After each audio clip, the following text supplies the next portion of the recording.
What do Paris Hilton and Chris Hemsworth have in common? Well, apparently, they both want to bring animals back to life. But we're not talking about making your favorite pet live forever. Nope. These celebs are actually helping a science company bring back animals that no longer exist, like the mammoth, the Tasmanian tiger, and even the iconic dodo. If everything goes according to plan, these fascinating creatures could be walking among us again by 2028. This groundbreaking effort is led by a company called Colossal Biosciences. At this very moment, they're working on a way to revive the core genes of animals that disappeared from Earth ages ago. The idea is to replicate those genes using DNA from a close, living relative. If that's all Greek to you, don't worry. We'll break it down a bit later. So, the mammoth is one of the animals they plan to bring back, and people are especially hyped about it.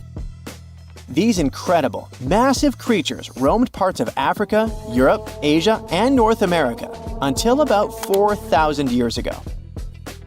Some people might mix them up with modern elephants, but there are some key differences. For starters, they had huge curved tusks that curled inward and were used to dig for food.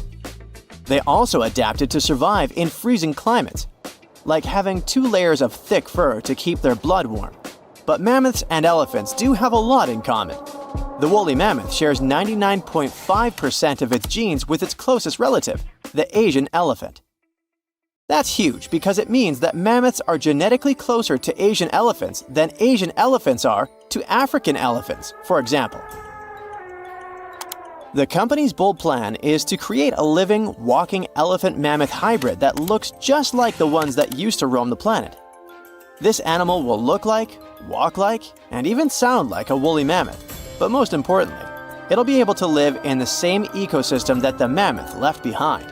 If the scientists succeed in bringing back enough of these creatures, one of their big goals is to help restore the Arctic tundra ecosystem.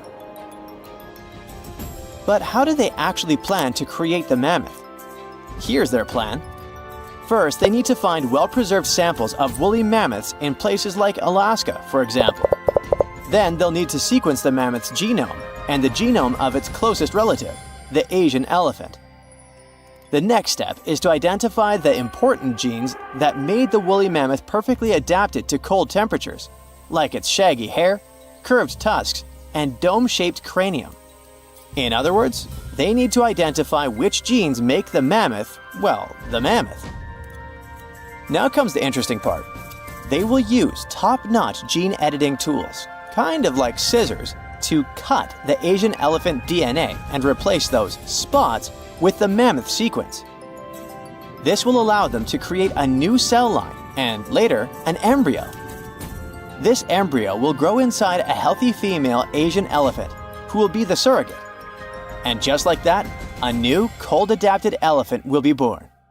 Or at least, that's what scientists hope.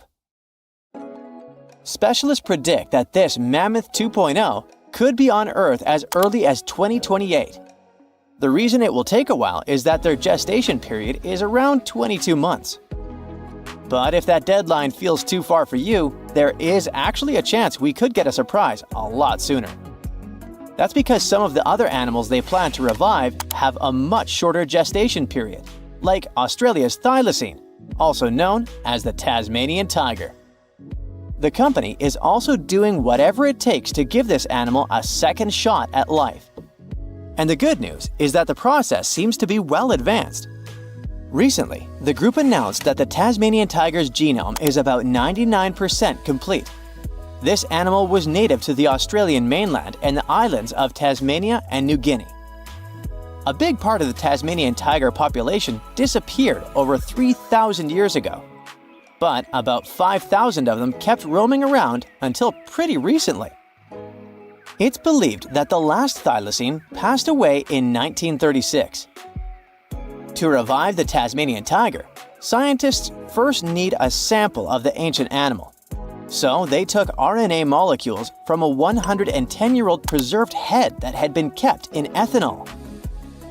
The team was really lucky because it's rare to find old samples that are so well preserved, allowing scientists to use advanced DNA analysis techniques.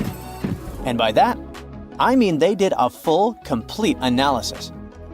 By studying RNA samples from important tissue areas like the tongue, nasal cavity, brain, and eyes, experts were able to learn a bunch of interesting things about the Tasmanian tiger. They could figure out how its brain worked, and also what this beast could smell, see, and taste. By the way, these semi-nocturnal animals had a special appetite for small rodents, lizards, and birds. After finding the perfect sample, the process of reviving it will be pretty much the same as with the mammoth, but with an elephant as a DNA donor, of course.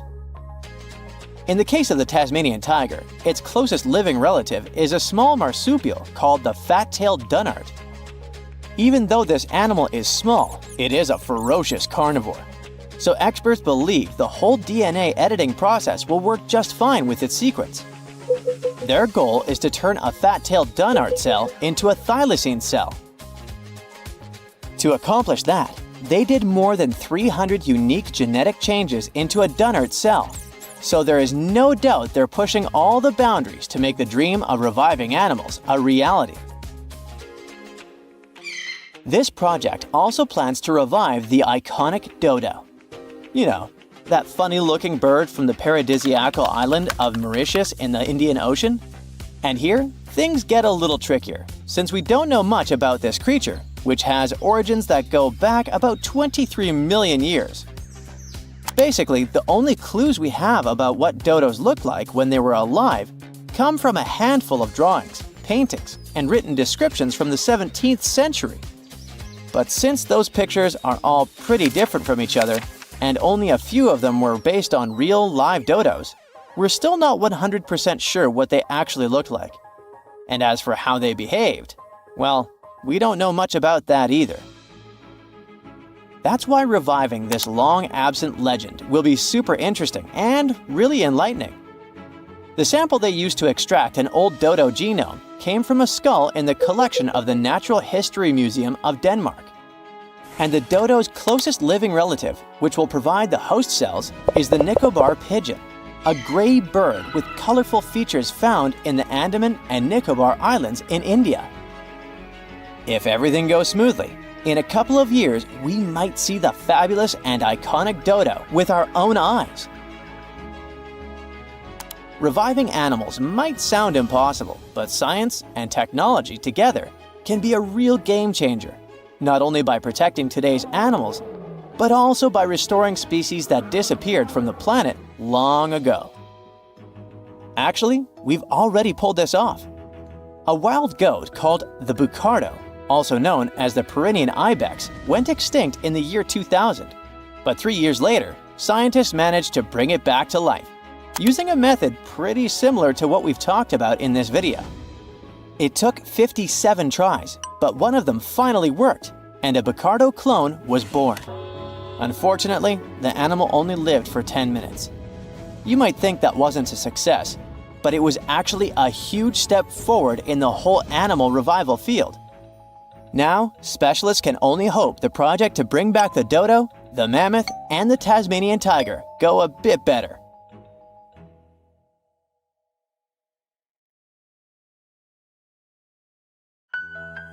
A man went for a walk not far from Buenos Aires in Argentina and found something that looked like a dinosaur egg lying in the mud.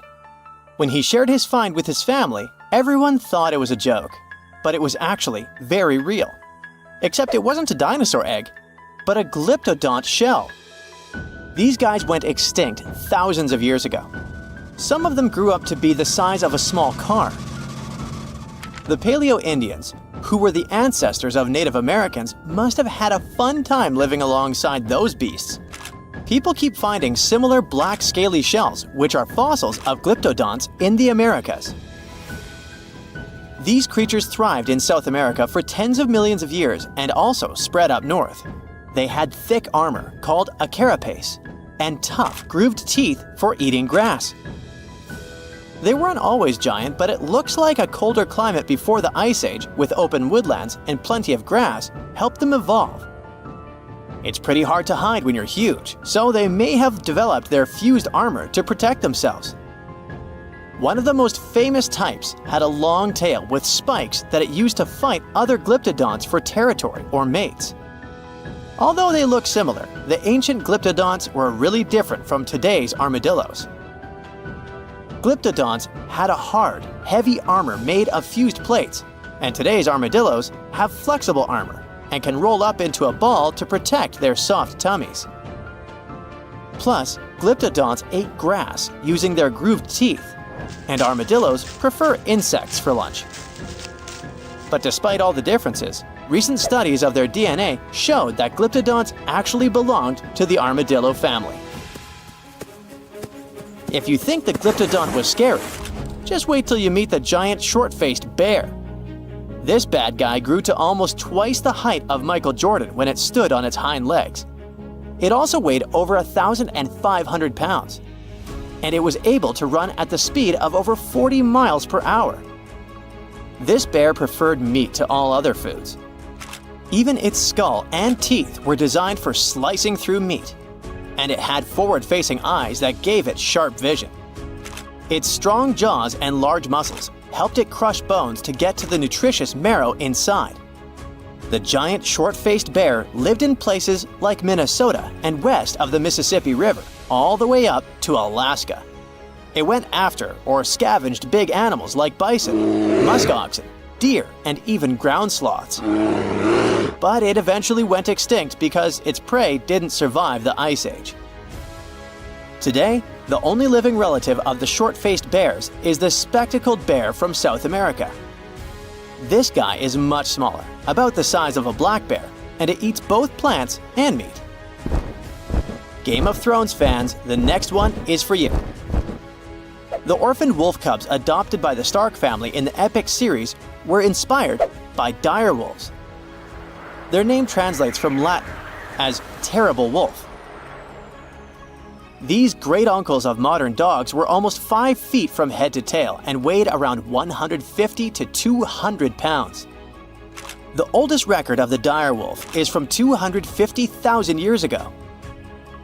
They adapted well to different conditions and lived pretty much all over North America, from as far north as Alaska to down into southern Mexico. They went extinct around 10,000 years ago, soon after the last ice age. They most likely just lost their source of food.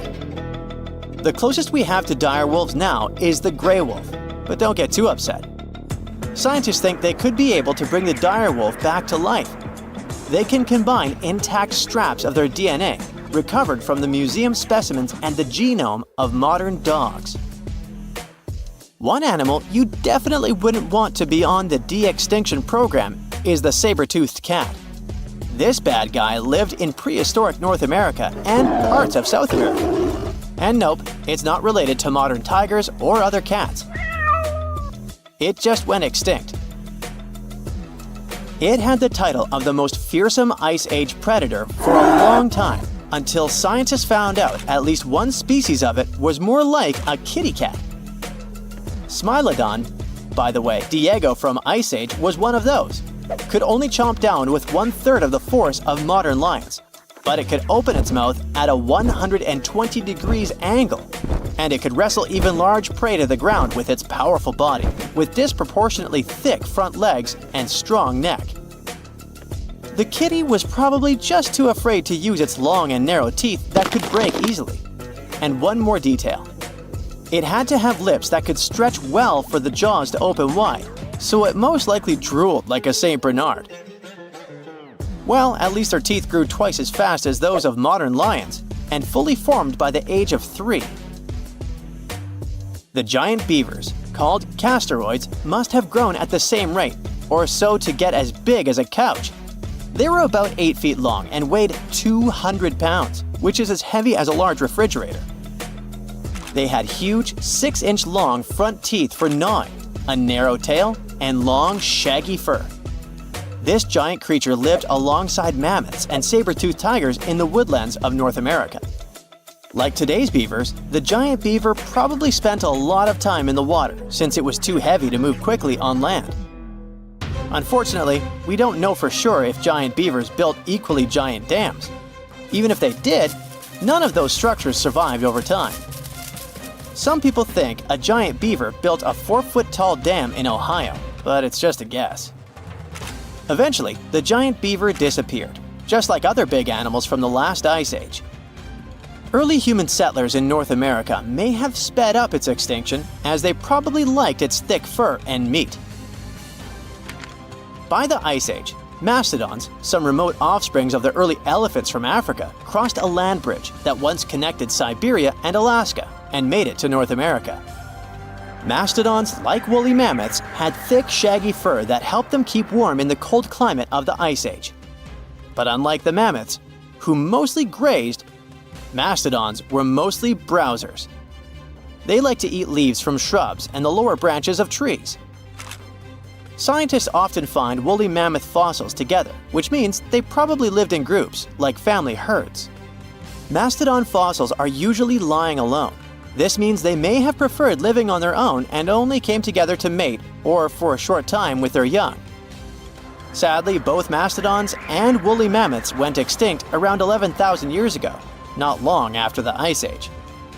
Scientists think this may have happened because of changes in weather patterns, fewer food sources, and possibly early humans. They figured out that one mastodon could feed a tribe for a week and dress them for years. You can mostly find camels in deserts in places like North Africa and the Middle East now. But scientists believe they actually came from North America, especially the lands west of the Mississippi River.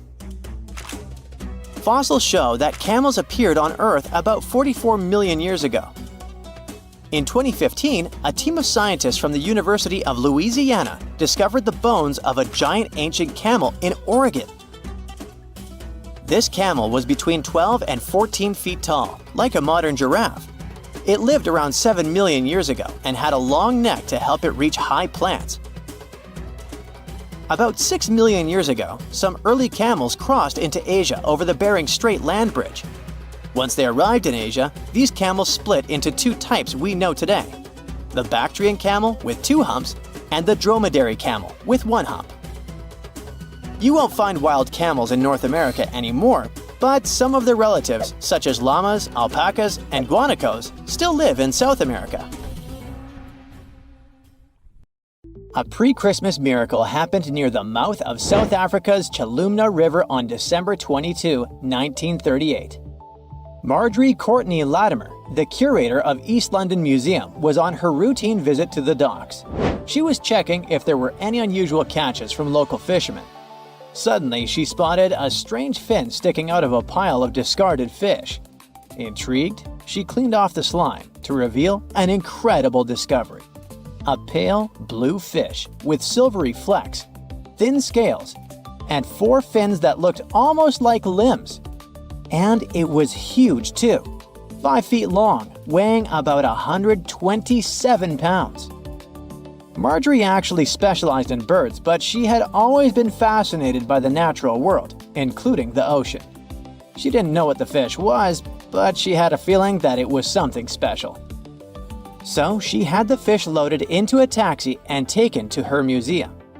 She then went through lots of reference books, but no matter how hard Marjorie tried, she couldn't identify the species. She decided to show it to the chairman of the museum's board, but he just dismissed it as a common rock cod. Marjorie didn't listen to him. The creature fascinated her so much that she kept studying it, and even tried to preserve it by having it taxidermied, although she couldn't save the organs. Desperate for answers, she reached out to a fish expert, J.L.B. Smith. But tough luck, he was away at that moment. When Smith finally saw the drawing, he got instantly intrigued. By January, he finally wrote the response to Marjorie, saying the fish was giving him sleepless nights. He was eager to see it in person. On February 16, when he finally arrived at the museum and laid eyes on the fish, he was stunned. Suddenly, it dawned on him that he was looking at a coelacanth, a species believed to have gone extinct 66 million years ago. This made it a Lazarus species, an extinct species that reappears after a long absence in the fossil record. It was like seeing a fossil come to life. Scientists thought that this creature had vanished with the dinosaurs. Thanks to Marjorie's persistence, this became one of the most remarkable biological finds of the 20th century. The entire genus Latimeria was named in her honor. Turns out, fish was vibing in the deep ocean waters, completely unbothered by an asteroid strike for millions of years. Today, at least 2 species of coelacanth are known to exist. Both come from this ancient lineage that survived the test of time. They mostly live in the Indian Ocean, with some chilling around Indonesia here and there. Coelacanths look and behave very differently from other fish. Their creepy fins actually move in a way similar to how human arms and legs move. They also have a special joint in their skull that lets them raise a part of their head while feeding. That's because they're related to tetrapods, those guys that were the first to step out of the waters to the land. Michael Smith is a British naturalist. On July 2018, he was exploring the remote Wandiwoi mountain range in Papua, Indonesia. He was there to search for rare, pretty flowers called rhododendrons, but he accidentally took a photo of a funky-looking creature. Smith got very curious about this animal.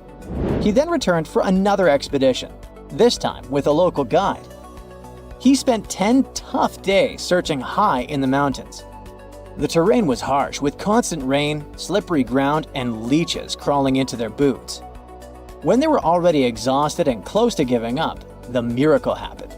The team finally spotted and snapped a picture of the animal.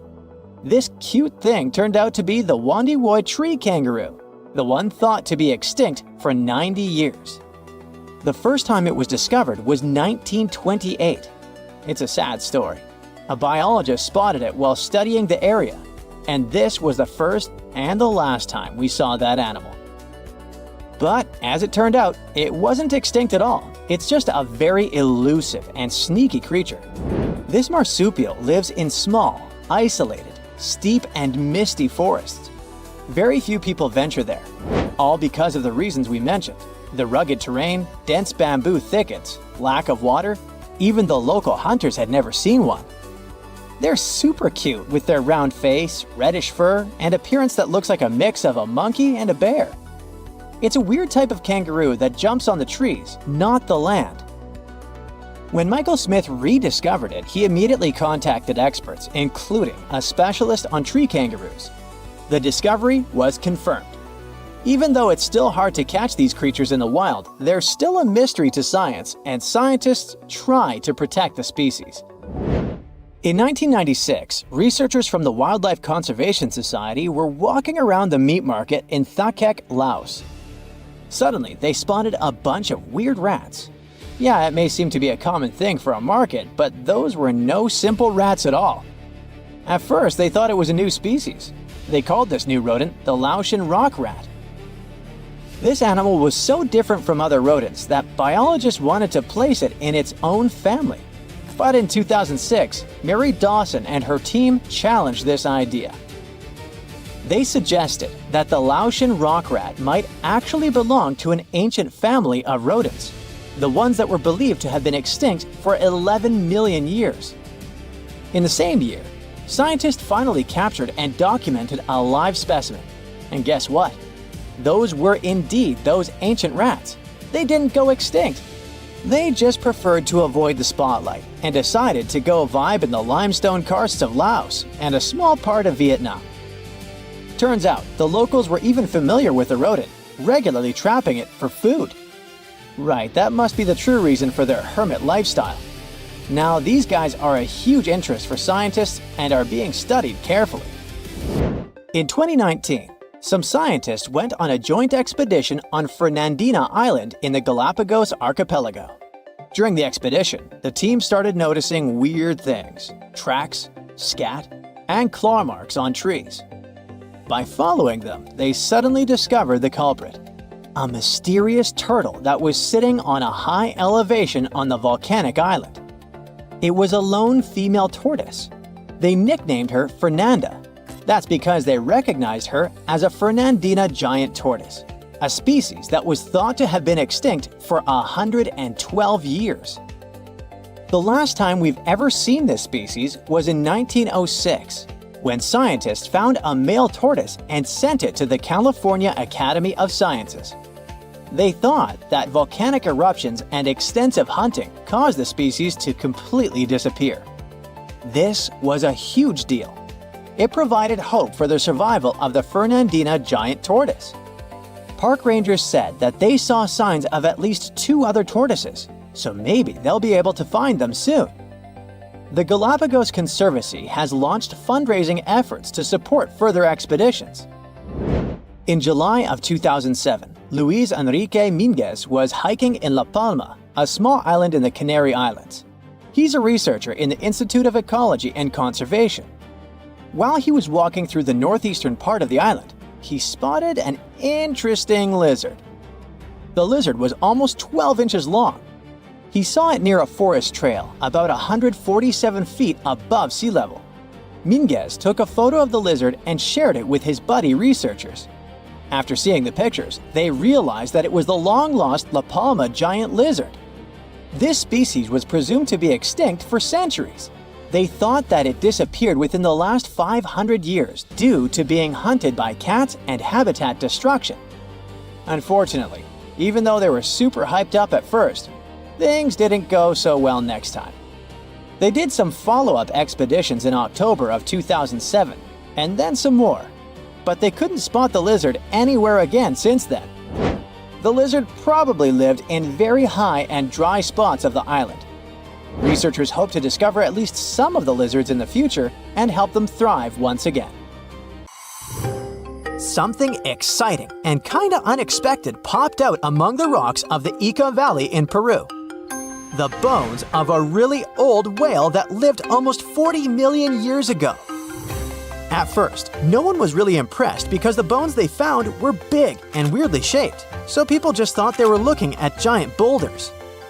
I mean, that's cool too, but things got way better when they realized those were the remains of a very large ancient animal that roamed along the coast of ancient Peru.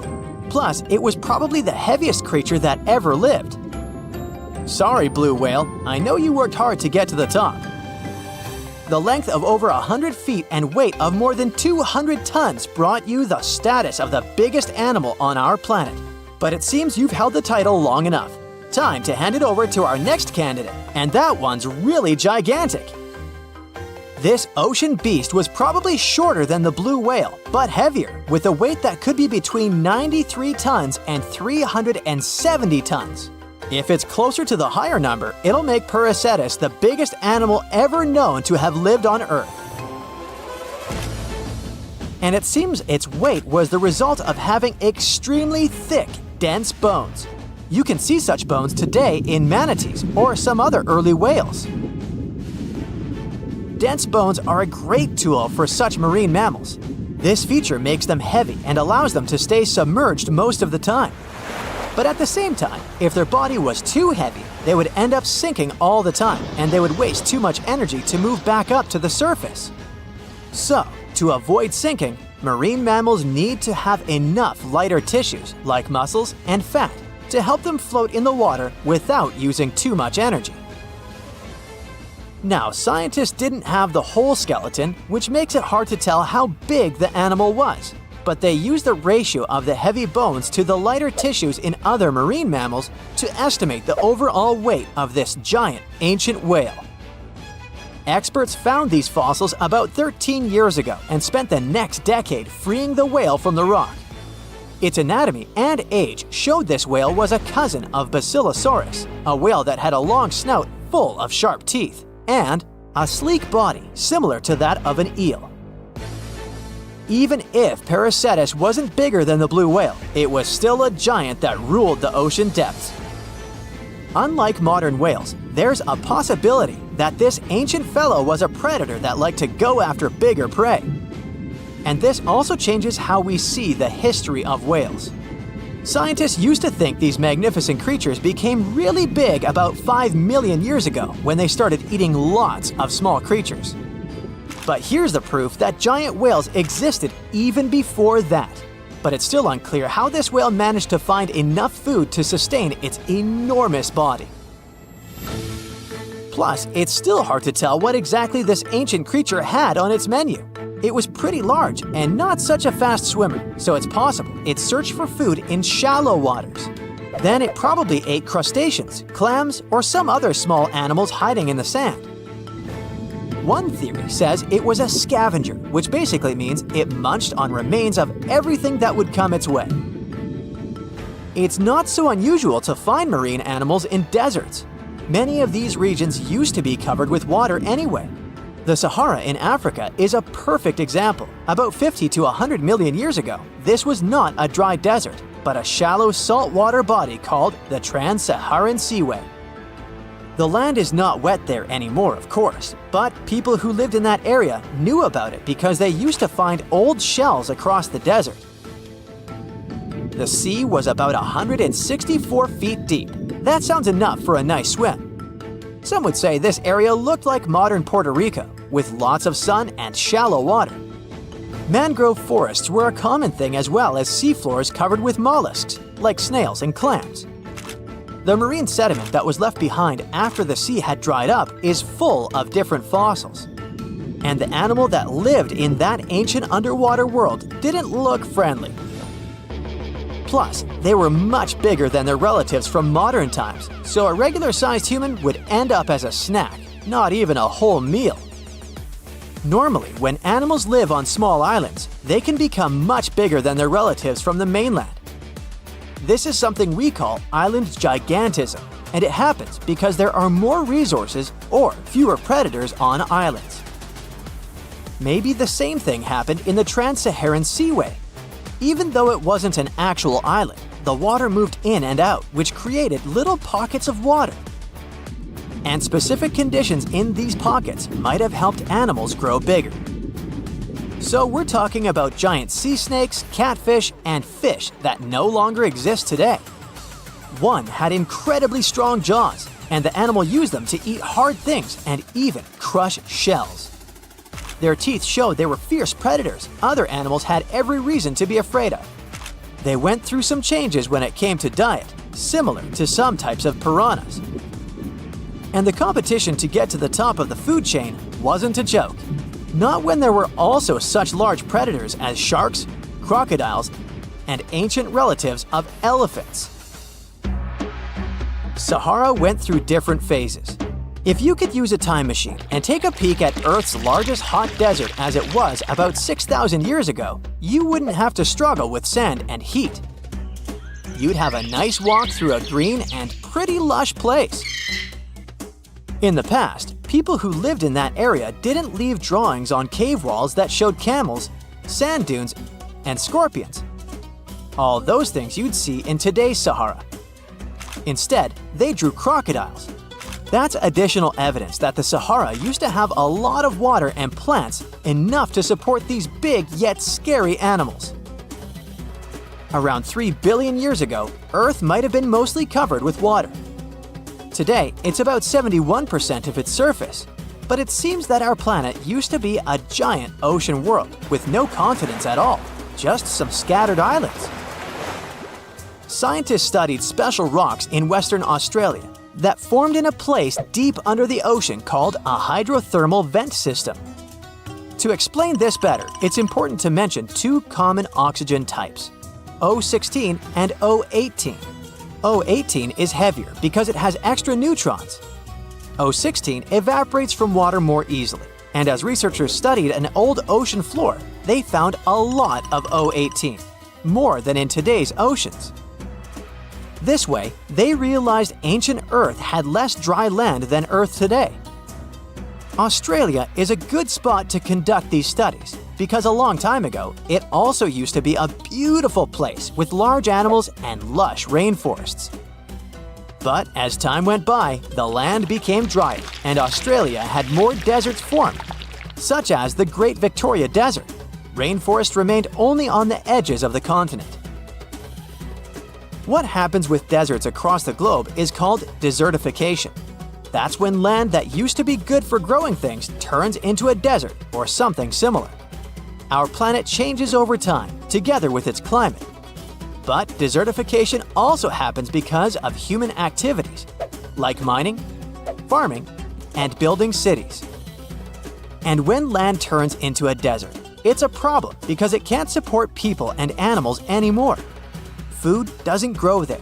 There's not enough clean water, and animals lose their homes.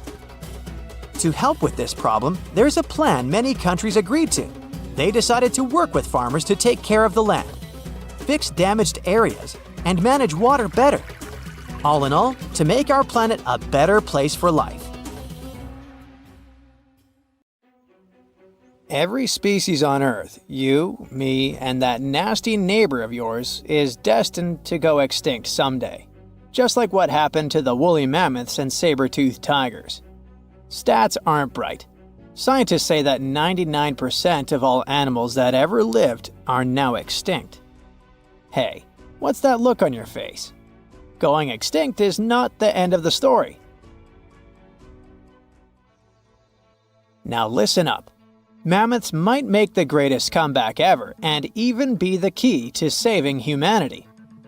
Nope, they won't give away free money so that we don't have to work anymore, but they can sorta help the weather situation on our planet.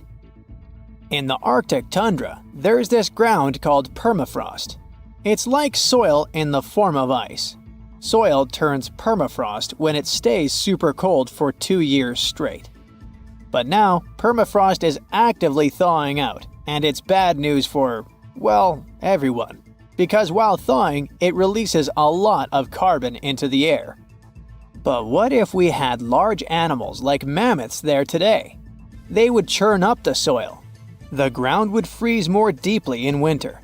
And then, in summer, a layer of grass would help keep the ground cool and prevent the permafrost from melting. Some scientists think that's a great solution. So now there's a company in the US that's trying to bring mammoths back to life. Okay, you got me. Not actual mammoths, but a sort of hybrid between an elephant and 1% mammoth DNA. It would be a northern elephant. Getting mammoth DNA is easier than you might think. They actually only went extinct about 10 to 14,000 years ago. Scientists are hoping to have their first elephant-mammoth hybrid by 2027. Let's hope it doesn't turn into a real-life Jurassic Park. Ah, Australia. A nightmarish place and a home to the most fascinating creatures on Earth. But here, the sad fate befell the Tasmanian tiger, also known as thylacine. Don't mix it up with the Tasmanian devil. That one is living and thriving. Nope, the thylacine was a marsupial predator that used to chill in Australia, South Tasmania, and New Guinea. It was a nocturnal who preyed on other marsupials, like kangaroos. In the 30s, the farmers suddenly claimed that thylacines were eating their livestock. Looking back at it now, that was probably an exaggeration. But humans started to hunt poor thylacines until they were all gone. And then it turned out that hunting away the important predator isn't the brightest idea. Who would have thought? You see, thylacines kept things in check by eating bad animals. So once they disappeared, the Australian wildlife was basically doomed. 35% of total mammal extinctions on Earth happened here. That's an awful world record. I know it sounds gloomy, but hey, maybe we can fix this. Remember that company we mentioned? It wants to bring back the thylacine too. Luckily, many thylacine embryos are still preserved in jars, like some creepy pickles. If we bring them back to Tasmania, this could help revive the entire ecosystem. Would you be happy to see them back in the wild? Me too. And I would also be happy to see you hitting those like and subscribe buttons so you can keep up with amazing facts all year round. We also have some huge dreams about tiny creatures. Take a trip to Mount Hotham Ski Resort in Victoria, Australia, and here you can find the mountain pygmy possum, a tiny bundle of cuteness. These guys are super rare. We even thought that they were extinct. All we had was their fossils. But then, some skiers spotted a possum in a log pile at the ski lodge in 1966. Imagine suddenly making a great discovery while chilling on vacation. These little possums can spend 7 months of the year sleeping under the snow. They wake up occasionally to eat some stored food, and then they wake up in the spring to eat even more, find a mate, and go back to sleep again. What a relatable fella. Since they've made it into this video, you can guess they're pretty endangered. There are less than 2,000 left in the wild, all because their current homes don't fit them that well. But hooray, we can help them too. You see, their ancestors lived in lowland forests about 20 million years ago. So maybe mountain possums could live better if we moved them there? Of course, we can't just take them to the woods and expect them to survive. Instead, scientists want to slowly release possums into the forest and check up on how they get on with it. Let's hope these cute creatures will adapt to woodland life. The southern gastric brooding frog, also called the platypus frog, was quite a unique creature. It was discovered in 1972 in Queensland, Australia. Back then, this fella shocked the scientists with its super weird birthing practices. Check this out. The mother frog swallows her eggs, turning her stomach into the womb. Then she doesn't eat at all for 6 weeks straight. I could never. Meanwhile, the tadpoles hatch in her stomach, start to grow, and eventually get so big that the mom literally has to breathe through her skin. And then she literally spews out her offspring left and right. Bleh. But this insane process is a great evolutionary achievement, which is why it drew everyone's attention. But the wonder didn't last long. By the mid-80s, all known species of these frogs vanished from their natural habitats. Why? We have no idea. There are many theories, but almost no evidence to back them up. In any case, over the years, these guys officially became extinct. But it all changed in 2013. Scientists started a groundbreaking project named the Lazarus Project. Now they want to resurrect these frogs to learn cool cloning techniques from them. Are you guys ready to copy their genetic preservation method? Yeah, me neither. But let's dive deeper. Literally go in the water. Meet the coelacanth. This creature lived in the oceans back when the dinosaurs roamed our planet, and didn't even notice the asteroids. These guys are the Methuselahs of the sea. They can live up to 100 years, and they don't even start thinking about leaving offspring until they're around 55. At least they've got plenty of time to live for themselves. We actually thought this creature had gone extinct about 65 million years ago. But then, the first Latimeria specimen was discovered off the coast of South Africa in 1938. Now they're known as living fossils. And these fish are enormous. They weigh around 200 pounds. They're also super stylish, with those lobe-fished paddles that make them look like disco balls. Oh, and they're great aerialists. Thanks to those versatile fins, they can even do headstands and swim belly up. The coelacanth is also a bit of a homebody. It's not very energetic and likes to live in underwater caves during the day, only coming out at night to snack on smaller fish and squid. Another animal who's literally me. Now we're trying our best to preserve this species, and I won't be surprised if it outlives us all. And finally, let's talk about the largest and most awkwardly looking flightless bird from New Zealand, the South Island takahe. The tale of the takahe started way back in the Middle Ages. Humans accidentally hunted them all away, and by the late 19th century, it seemed there were none of them left. But then, they were rediscovered in New Zealand in 1948. Poor guys did all they could to hide from us in the mountains, but we still got them. But it's different now. Since then, we've been trying our best to save them from extinction. There's a takahe recovery program going on, and it shows great results. They managed to greatly boost the number of birds in the wild. As of 2023, the takahe population has grown to around 500 birds. They're now considered nationally vulnerable, not nationally critical. It's a little progress, but progress nonetheless. Let's keep it up. In a frosty Canadian park, hidden deep beneath layers of thick ice, scientists discovered a bizarre skeleton they named the frozen dragon. The skeleton had been in the frozen ice for millions of years. It took experts decades to work out the species of this strange fossil. It was identified as a new genus of pterosaur. Pterosaurs were massive flying reptiles with wingspans of over 16 feet. Their heads were 3.5 times the size of their bodies. Pterosaurs lived 76 million years ago when they soared above the dinosaurs. Scientists described them as the biggest, meanest, and most bizarre animals that ever flew.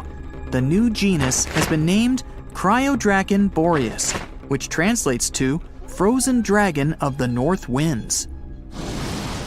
In 2013, a young mountaineer was climbing one of the tallest mountains in Western Europe, Mont Blanc. He noticed a strange metal box poking out of the snow. The mountaineer pried the box open and found that it was filled with precious rubies, emeralds, and sapphires. The climber immediately handed the box to the authorities. It was discovered that the box likely belonged to a passenger on one of 2 flights from India that crashed into the mountain over 50 years ago.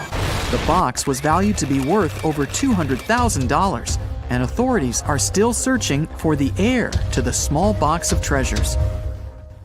In northwest Siberia in 2007, a reindeer herder was on an outing with his sons when he noticed something strange in the ice.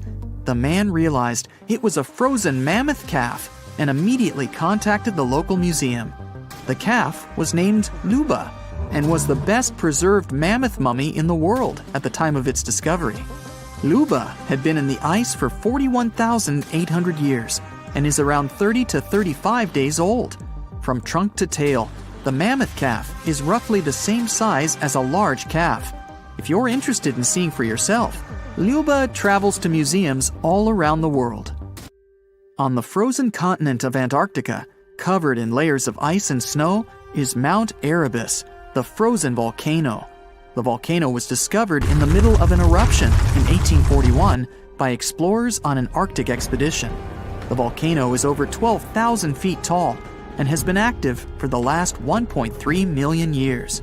Deep within the middle of the volcano is a huge crater filled with large volumes of molten lava. The volcano has occasional explosions, which means it's classified as being in continuing eruption.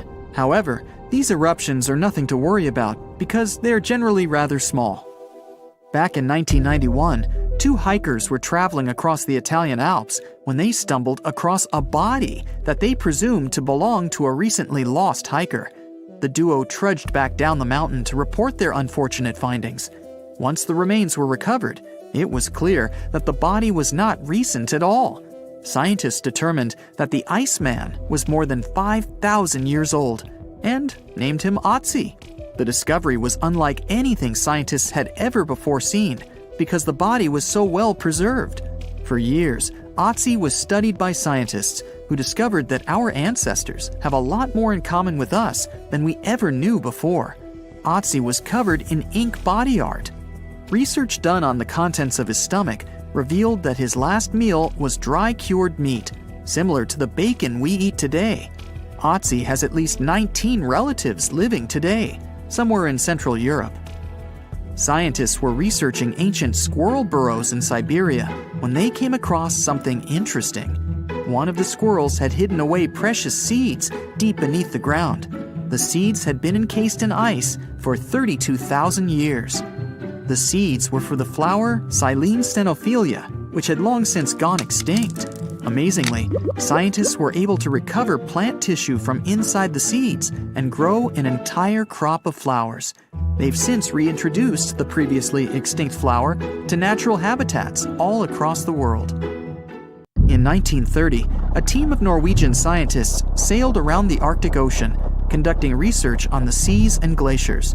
They reached White Island, a dangerous and icy land no human had set foot on before, or so they thought. The scientists were shocked to discover the tip of a small boat sticking out of the snow. Frozen inside the boat, they found scientific equipment and various personal items, including a jacket monogrammed S.A. Andre. They had discovered the wreck of the famous André Arctic balloon expedition. In 1897, Swedish explorers, led by André, attempted to travel to the North Pole by hydrogen balloon. No one had ever heard from them ever again. People only found out what happened to them when the wreck was discovered 33 years later. It turns out that the balloon had crashed on White Island only 2 days after departing from Sweden. The explorers traveled along the island on a small makeshift boat, but were unable to make it any further. The best preserved woolly mammoth ever found was discovered in an area of permafrost in Siberia in 2010. Scientists named the frozen mammoth Yucca, after the small village near where it was found. Yucca had been frozen for 39,000 years and is thought to have been around 6 to 8 years old. Because Yucca is so well preserved, it has been studied for years and provided new information about mammoths.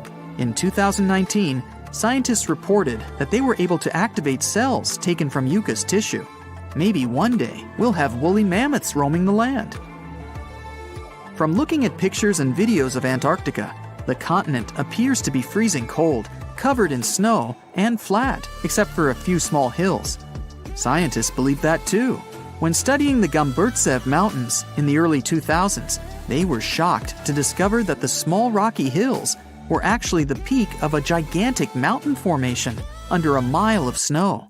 Using radar technology, researchers worked out that the mountains are really around 10,000 feet tall and sprawl across 750 miles. This is around the same size as the European Alps, except hidden under tons of ice and snow. At a gold mine in Siberia, a businessman was examining a nearby river when he noticed something interesting in the frost. It was a small woolly rhino calf that was later named Sasha. The woolly rhino has been extinct for 15,000 years. It's thought that Sasha could have been frozen in the ice for up to 39,000 years. Sasha is unique because it's the only full-body woolly rhino to have ever been discovered. Glaciers around the northern Italian town of Pelo have begun to melt. Artifacts from decades and even centuries ago have been discovered pouring out of the ice. Personal belongings from soldiers have been found, things like diaries, photographs, and even love letters. Historians have even uncovered an entire cabin preserved beneath the ice. The cabin was filled with hard metal helmets and clothes. In 1845, Sir John Franklin embarked on an ill-fated expedition to the North Pole. The crew traveled on 2 ships, HMS Erebus and the ironically named HMS Terror. The expedition met with disaster, and both ships were lost to the icy waters. In 2016, the HMS Terror was discovered by a team of researchers. Despite being lost for 170 years, the freezing cold waters had maintained the ship in pristine condition. Scientists described the ship as frozen in time. Dinner plates and glasses were still on shelves, beds and desks were still in order, and even the passengers' luggage appeared to be in good condition. The HMS Erebus was also discovered nearby, but due to changing water conditions, the ship wasn't in great shape. The glacial ice surrounding a mountain passageway in Norway that was notoriously used by the Vikings has revealed hundreds of ancient artifacts. One of these artifacts was a giant unopened wooden box that was welded together. Researchers were beside themselves with anticipation, waiting to open this box. They believed it would be filled with Viking treasures or artifacts that would give us an insight into ancient society. When they opened the box, all that was inside was a plain old beeswax candle. It turns out that this box wasn't actually as old as they thought it was. By analyzing the candle, they discovered that the box dates back to the 17th century. The age of the Vikings had ended by the 11th century. It's likely that the candle box belonged to a farmer who was shipping it from his summer farm to his winter farm to light up the long nights. You decided to go scuba diving for the first time. The water is clear and the sun is shining on the seabed. You take a few selfies and the fish swimming by when suddenly the ocean goes pitch black. You look up and, oh my, what is that gigantic animal? It's definitely not a shark, not a whale. Is it a turtle? Yup, but fear not, it's not gonna hurt you. If you had lived on this same Earth about 72 million years ago, then maybe this could have really happened to you. Scientists have recently found the fossils of a gigantic marine turtle that could have grown as big as 12 feet. If you don't have any idea of how big that is, let's see some examples. That's the average length of a hippopotamus, 6 golden retrievers, or 2 Michael Jordans stacked on top of each other. The turtle's scientific name is an homage to that old-school sea monster called Leviathan. Maybe you remember this from old-school history lessons. The Leviathan is supposedly a mythical creature that would swallow entire ships or people that were deemed too greedy by the creature. Can you imagine being swallowed by this humongous sea turtle? No, thank you. The fossils of this gigantic creature began to be excavated between 2016 and 2021, all the way in northeastern Spain. The first fossil was located by a hiker in the Spanish Pyrenees, and it was around 8 inches long. The pelvis of this turtle alone measured around 35 inches. It would definitely be one of the biggest turtles today if it hadn't gone extinct. FYI, the largest living sea turtles today can reach up to 6 feet in length, which is already pretty big. Now, how about a gigantic prehistoric scorpion? I bet most people here are not huge fans of these creatures, especially since they're poisonous, which is why the thought of a 9-foot-long aquatic scorpion might be the stuff of nightmares. Let's just say that if they hadn't gone extinct some 400 million years ago, lakes and rivers would be much more dangerous places for humans today. These gigantic insects were considered to be apex predators in their time, hunting everything from fish to other animals, even of their own kind. Yikes! I got goosebumps just imagining these creatures. Should we thank the asteroid that hit our planet now or later on in this video? Another prehistoric animal that would shock humans if it were still alive is the so-called Megatherium, a gigantic sloth. This huge sloth is believed to have grown up to 20 feet long, and its weight could be up to 8,000 pounds. It was found in the woodlands and grasslands of South America. The creature used to stand on its 2 feet in order to reach leaves on high branches.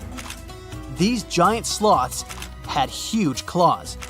They helped them climb trees. I gotta say, I feel uncomfortable imagining these elephant-sized sloths climbing trees. Oh, of course, some dinosaurs will make our super-sized creatures list. But before that, here's a fun fact. Did you know some dinosaurs are still alive today? Scientists have proven that birds are classified as theropod dinosaurs. Such infamous creatures as the T-Rex and Velociraptor belonged to this group. I'm sure you've heard these names even before you watched Jurassic Park. The Velociraptor is that scary dino that breaks into the kitchen. Well, they evolved, gained some feathers, and turned into various species of birds we know today. That means that any bird from chickens to those little blue ones is a direct descendant of dinosaurs. Now, does the name Spinosaurus ring a bell? You can see this huge dinosaur in some museums today. Its fossils, I mean. The Spinosaurus was one of the biggest land predators to walk Earth. Actually, to walk its land and water, since scientists believe that this dino was semi-aquatic. It fed mostly on meat, which means humans would be its natural prey if it lived today. This meat-eating dino lived around 90 to 100 million years ago. It was about 60 feet long, 12 feet high, and weighed up to 22 tons. Its head was around the size of 8 bowling balls and was shaped like a crocodile's face. Basically, the Spinosaurus was a big African elephant with the face of a crocodile. Just kidding. But that would look funny though, wouldn't it? A much more attractive dino was this guy. It's considered to be the largest dinosaur that has ever lived on our planet. What made it so big was its extremely long neck and very long tail. You wouldn't want to stand behind this creature, believe me. If it decided to swish its tail, you'd get catapulted very far away. This creature lived around 100 million years ago, and its fossils were first found in Argentina around 2012.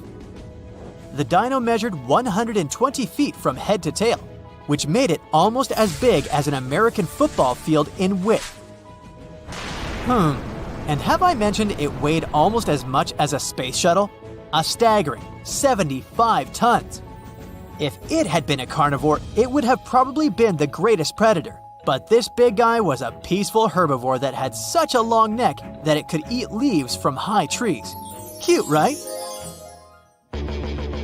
We must also talk about the Shastasaurus. As the name suggests, this animal is popularly known as the Mount Shasta lizard. Even though it was a marine reptile and probably never set foot on the mountain itself, this dino was usually around 23 feet long, but there was a specific strand of this species that could get as big as 69 feet long, about the size of the great blue whale. This made it the biggest marine reptile to have ever lived. A fun fact about the Shastasaurus is that scientists believe it didn't even have teeth, which means it could only feed on soft-bodied prey, such as squid, for example. The next animal on our list is the blue whale. Believe it or not, the biggest living animal on Earth actually started small. These days, the average mature blue whale can reach up to 100 feet in length and weigh up to 200 tons. That's more or less the weight of 40 elephants put together, or 30 Tyrannosaurus rexes, or 2,670 average-sized people. Blue whales have to eat up to 50 million calories per day to support that body. That's the equivalent of 30,000 Big Macs, just FYI. But blue whales weren't always this big. They actually evolved from a four-legged mammal that lived on Earth around 48 million years ago. Their ancestor was called Pakicetus, and it was only 6 feet long. Here's a fun fact. To be able to live in the water as one does today, the blue whale had to go through some intense adaptations. A blue whale can replace up to 80 to 90% of oxygen in its lungs each time it takes a breath. A human replaces only up to 15% for comparison. It allows these animals to dive for up to 1 hour at a time, down to a staggering depth of 330 feet. Elephants were bound to make the list. Elephants are currently the largest land animals on Earth. They can grow to be about 13 feet tall and weigh up to 7 tons. That's pretty small if we compare it to the other animals that once lived on Earth, right? But if we placed a 6-foot-tall human next to an elephant, we'll see it's not at all that small.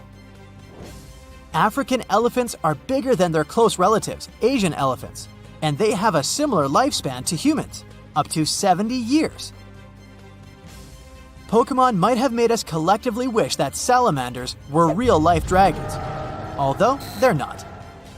They can still be pretty cool, though. There's a giant species of salamander that is known to be the largest living amphibian. They can grow to be as long as a regular-sized human, reaching up to 6 feet.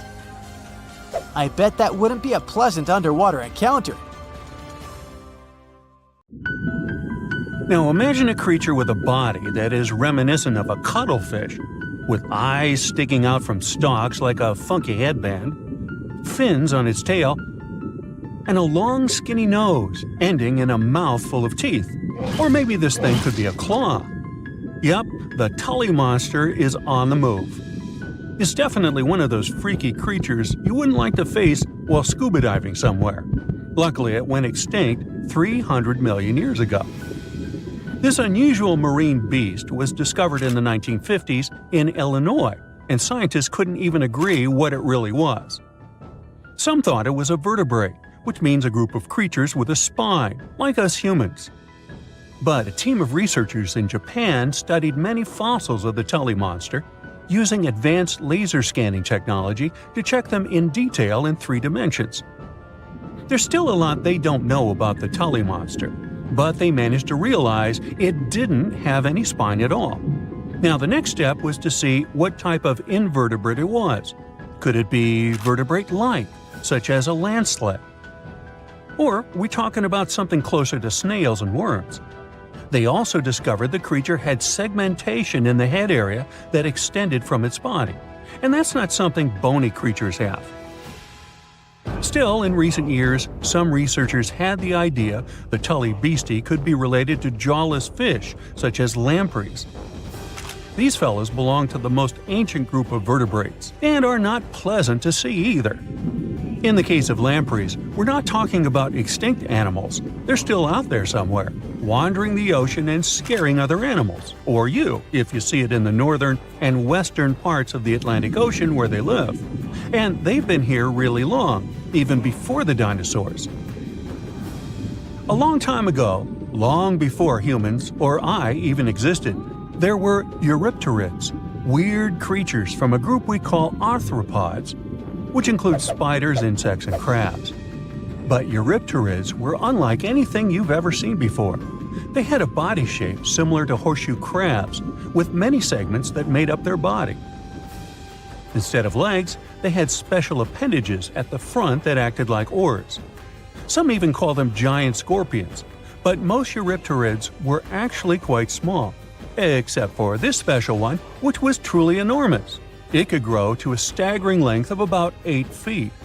Wow! The next time you see a crab scuttling along the beach or a spider swimming its web, remember, we're lucky we only got mild versions of their ancient relatives, which, by the way, disappeared hundreds of millions of years ago. Whew. Now, some eurypterids were pretty fierce and fast predators. They would swiftly swim after their prey, chasing them down in the water. Others were more like scavengers, living on the bottom and feeding on whatever they could find along the way. They had a taste for the leftovers, like some sort of cleanup crew of the ancient oceans. Eurypterids love to spend their time in brackish water environments. It's water with more salinity than fresh water, but still less than seawater. Now imagine you're just floating around and all of a sudden you see this guy. No, it's not some weird tiny spaceship, and you won't see it floating in space, even though that's where it would perfectly fit in, as some weird creature from another planet you'd see in sci-fi movies. You'd actually see it floating in the sea because we're talking about a really small animal with enormous eyes called Dilophosaurus. Each of its eye bulbs was about a quarter of its whole body length. That's what gives it that space look, like it might live on one of the oceans under the surface where we look for life, like Europa, one of Jupiter's moons, or Titan, Saturn's biggest moon. I could easily imagine creatures like Dilophosaurus giving us a warm welcome once we get to Mars, too. Dilophosaurus had great vision. It would keep a keen eye out for any movement in its surroundings. Once it noticed something, it would swiftly launch its spiky appendages forward. At first, these things looked like tools for fixing stuff, but Dilophosaurus actually used them to capture smaller arthropods. The unusual thing is that even though it had such great eyesight, Dilophosaurus still spent most of its time catching prey in brighter waters near the surface. And yet, scientists found its fossils in the rock layers that are more often associated with darker environments, where animals such as deep-sea crinoids and vampire squids reside today. It's confusing. But one of the explanations for this says it's possible these deep-sea creatures actually lived in shallower waters in the past and later ended up in the depths as the geography of our planet changed over time. No one knew what Dilophosaurus really was. It could belong to a group of arthropods, and it seems to me that's where most of the world's weirdest creatures are. Some believe it could be related to mantis shrimp, while others compare it to blind, worm-like crustaceans that live in dark underwater caves. And check out this enormous worm lurking beneath the sandy ocean floor, patiently waiting for its next meal to swim by. These ancient creatures were like stealthy predators, perfectly camouflaged in their sandy lairs. And now, 20 million years later, scientists have found the remains of their hidden hideaways. The burrow they discovered, shaped like the letter L, was found preserved in ancient sediment on the seafloor of Taiwan. It was around 7 feet long and only an inch wide. That's where the ancestors of modern bobbit worms lived. Bobbit worms have been around for a long time. They can grow to be a few inches to a whopping 10 feet long. A pretty weird creature dominated the skies at the end of the dinosaur age in North America. We know it as Quetzalcoatlus, and it soared above famous dinosaurs like Tyrannosaurus and Triceratops, showing them who the ultimate ruler of the skies was. Quetzalcoatlus belonged to a group of flying reptiles called pterosaurs. They were some of the biggest flying animals ever known to exist. When you think of Quetzalcoatlus, imagine an animal as tall as a giraffe. These incredible creatures had long necks, small bodies, long legs, and wings that were relatively short compared to their size. The biggest of its kind was really massive and held the title of being the largest flying creature of all time. They had long, pointed skulls, while some also had short crests at the back of their heads. And for a long time, researchers were confused about how these giant pterosaurs hunted for food. At first, some even believed that Quetzalcoatlus and its relatives were like giant vultures that scavenged the remains they would find around. They drew such a conclusion because Quetzalcoatlus fossils were found inland, away from the coast where other big pterosaurs were found, such as the crested pteranodon. Plus, many thought these fellas were skilled at skimming, which means lurking over freshwater systems and catching fish. But it appears these massive animals were actually predators with excellent hunting skills. The exact technique they used to catch their prey remains a mystery, though. Now here's another cool discovery, a specific fossil as the oldest evidence of muscle tissue ever found. This fossil belongs to a group of animals that includes modern creatures such as jellyfish, corals, and sea anemones. And it looks so cool and unique, right? It has bundles of fibers arranged in a four-fold symmetrical pattern, similar to what we see in cnidarians today. This arrangement is different from any other fossil from that period. Now this fossil may look weird, but it helps us understand the evolution of muscle tissue in animals. They, well, all of us actually, got new options for discovering different feeding strategies and generally new things to do thanks to muscles. And it's not like scientists usually get to study fossilized muscles. It's more that they learn about that based on how animals feed, reproduce, move, and do other things. So this cool fossil suggests animals may have had an earlier origin than we used to believe. The legend goes that a dwarf named Fafnir was famous for his strength and courage.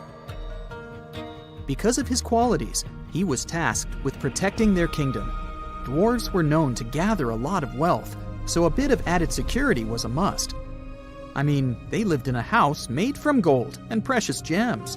But Fafnir also had another special talent. He was able to shapeshift.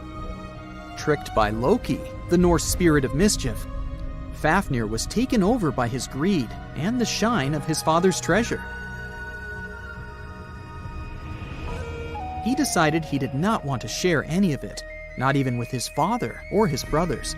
He stole it and ran away all by himself to a place he'd be hard to find, the middle of the desert. To protect his wealth, Fafnir transformed into a huge dragon. His new appearance looked like a huge snake, powerful and scary. His magical powers did not end there, though. Because the dragon couldn't fly, he also spread poison all around his new home, so no one had a chance to survive if they wanted to take his gold away. Fafnir was soon defeated by a young hero named Sigurd. The legend of Fafnir tries to explain why family is more important than greed. It also shows the many magical powers dragons possess. But the most interesting part is that it's quite a good example of how dragons came to be in our tales. But hey, this is just one of the many stories mentioning dragons. Just switch on your TV or peek into any bookstore, and you'll surely stumble upon dragons somewhere. Variations of dragon-like creatures have been described in stories from all over the world, from Asia to Northern Europe. Most of these creatures are depicted with reptile-like bodies, wings, and claws. And the scariest trait of them all, They can breathe fire out of their mouths. The name of these creatures comes from the Latin word draconum, which translates to huge serpent. But let's take a trip down memory lane to see how it all started.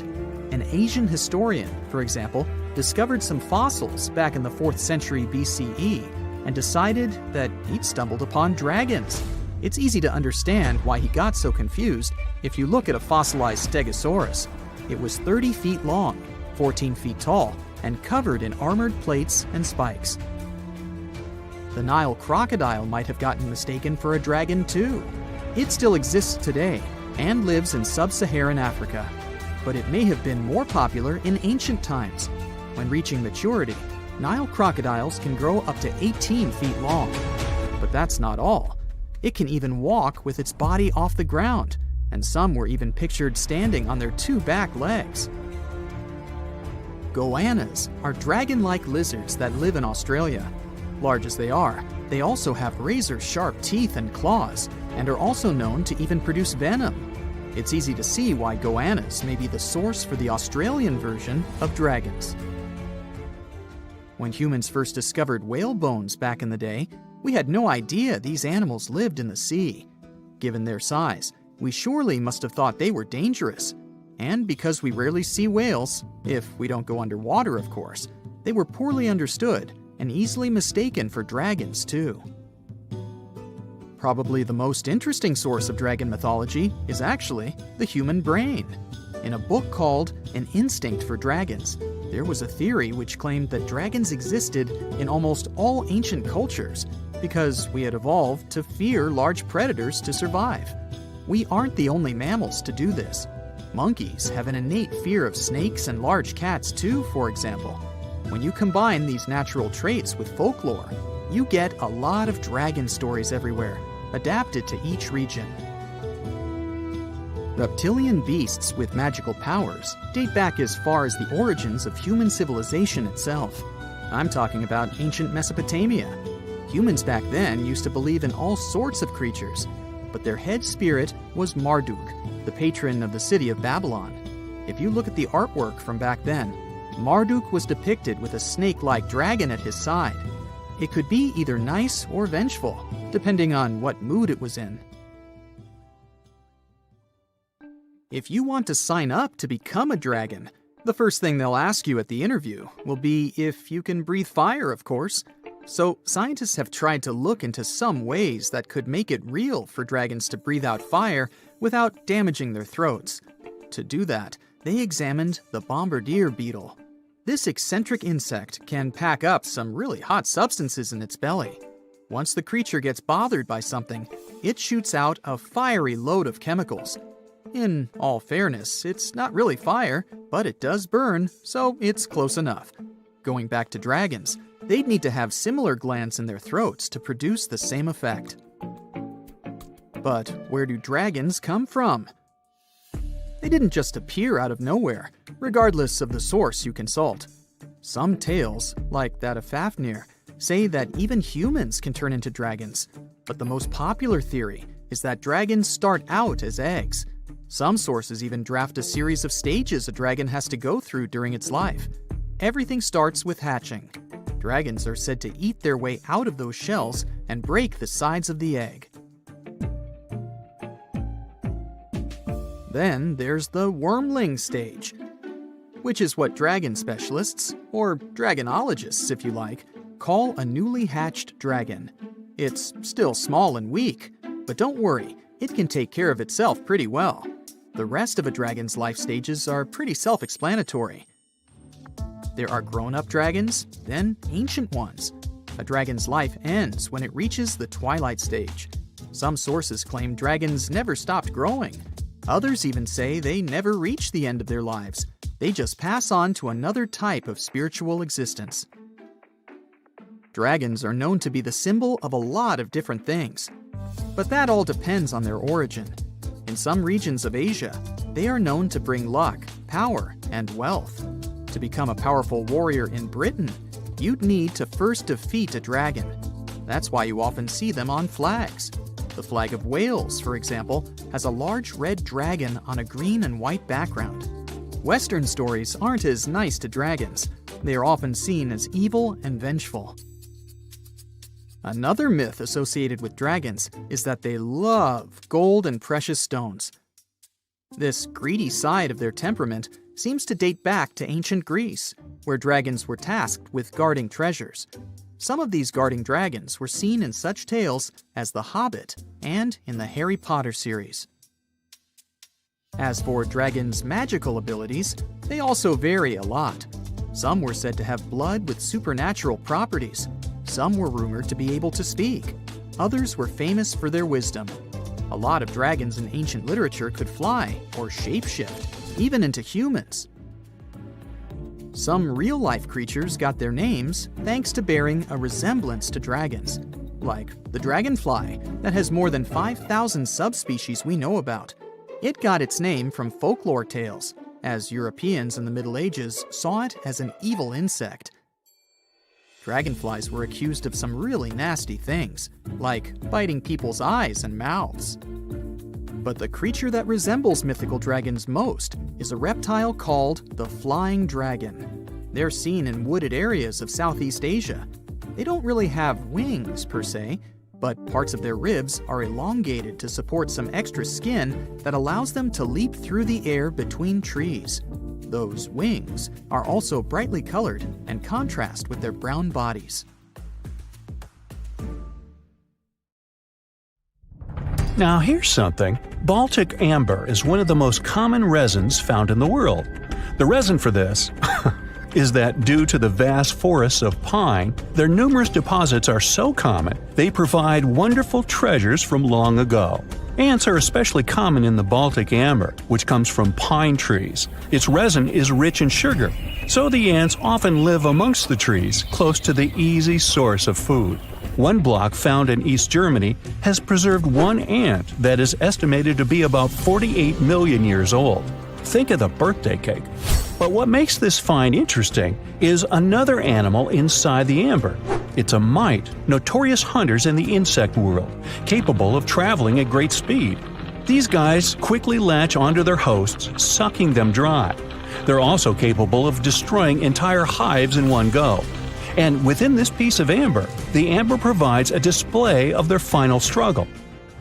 In Southeast Asia, feathers belonging to something unique have been found from 80 million years ago. They were captured in resin during the Cretaceous period, a peak time for dinosaurs. The many feathers inside are from the coelurosaur. It looks like a dinosaur, but this animal is more related to birds. Other feathers like this have been found in resin.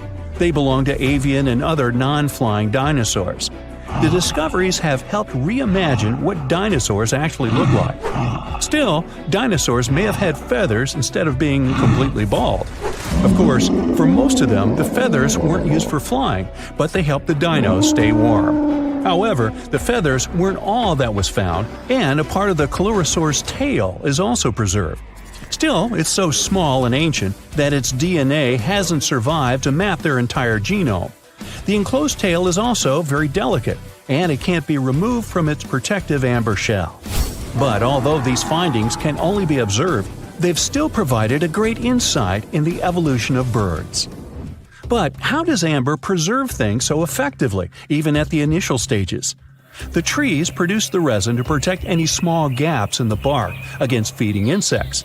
Its antiseptic nature and lack of water content ensures it doesn't degrade for a long time. This also makes it more resilient as it petrifies over long periods, eventually becoming a fossil. Some of the oldest amber ever found was from the Triassic period, showing how long it can last. The pieces from Italy are about 230 million years old. And inside one of these ancient droplets holds the oldest arthropod ever recorded. This mite found inside has provided a broader understanding to their evolution. Today, they're known to mainly annoy gardeners by feeding on the petals of flowering plants. However, at the time the mite was caught, flowers didn't have any petals, and it would be without this tasty meal for another 100 million years. Now, 100 million years ago, Myanmar was part of Gondwana, the great supercontinent. At that time, Myanmar wasn't part of Asia yet. But it was still lush with a great forest, which contained many species of lizards that lived amongst the undergrowth, hiding away from dinosaurs. Many of them have been stored within amber. This fact helped discover ancestors of geckos and chameleons. By using CT scans, scientists have analyzed them, providing a glimpse into the formation of their scales, teeth, feet, and claws. It also provided an understanding of how these archaic creatures once appeared. Although mostly pieces of lizards, by using modern technology, the scientists have been able to create 3D images of the lizard.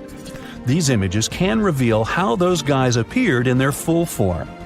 The images show that they still retain some of their exact features to this day, like the chameleon's sticky pads used for climbing. A salamander fossil from around 20 million years ago is one of the most intact specimens ever found in amber. Details of its final moments show that it had been attacked before getting stuck in the resin. However, what's confusing about this find from the Miocene era is that the amber was found in the Caribbean, but it came from a tree that's closer related to those from East Africa. The lizard also has ancestry from the same area. Finds like this have opened a whole new understanding about how these small lizards migrated. It's expected that they would have ridden fallen logs, which took them across the seas to new homelands, not only to the Caribbean, but to all continents except for Antarctica. Nobody goes there, it's too cold. In the Dominican Republic, you can find some of the rarest of all ambers. This Dominican amber came from neotropical forests from around 20 million years ago. Many of the trees that made the resin are now extinct. The amber is almost completely see-through and can come in an array of beautiful colors. The most common colors are red, yellow, and even blue, and are easily mistaken for gemstones. One was found with a flea caught in it, dating to when the forest was at its peak and the mammalian variety thrived. Fleas were likely common at the time, and this flea in particular had recently fed on a mammal before getting stuck. However, something more intriguing was found within the flea. While scientists checked what mammal DNA was within the flea, they found that it was carrying an ancient bacterial blight. These blights have been constant throughout Earth's history, dramatically decreasing populations of animals and plants. This now extinct blight in the amber helped scientists determine how much the bacteria have evolved and how it spread. Now, most remnants of insects inside amber aren't much more than the exoskeleton bodies. But with some found in Myanmar, they were so well preserved that even the color of the insects is still intact. Colors in nature appear in 3 different ways. The first is bioluminescence, that's produced by a chemical reaction within a living organism. The second is about pigments, where the color appears in an animal or a plant tissue. The third is called structural coloration, and the production of colors here is explained by microscopic surfaces fine enough to react with the light. The rare insects in amber were found in the form of structural coloration, but only at specific wavelengths. It all explains the very intense colors rarely found. 99 million years later, these bugs can still show their vibrant colors – blue, purple, and green.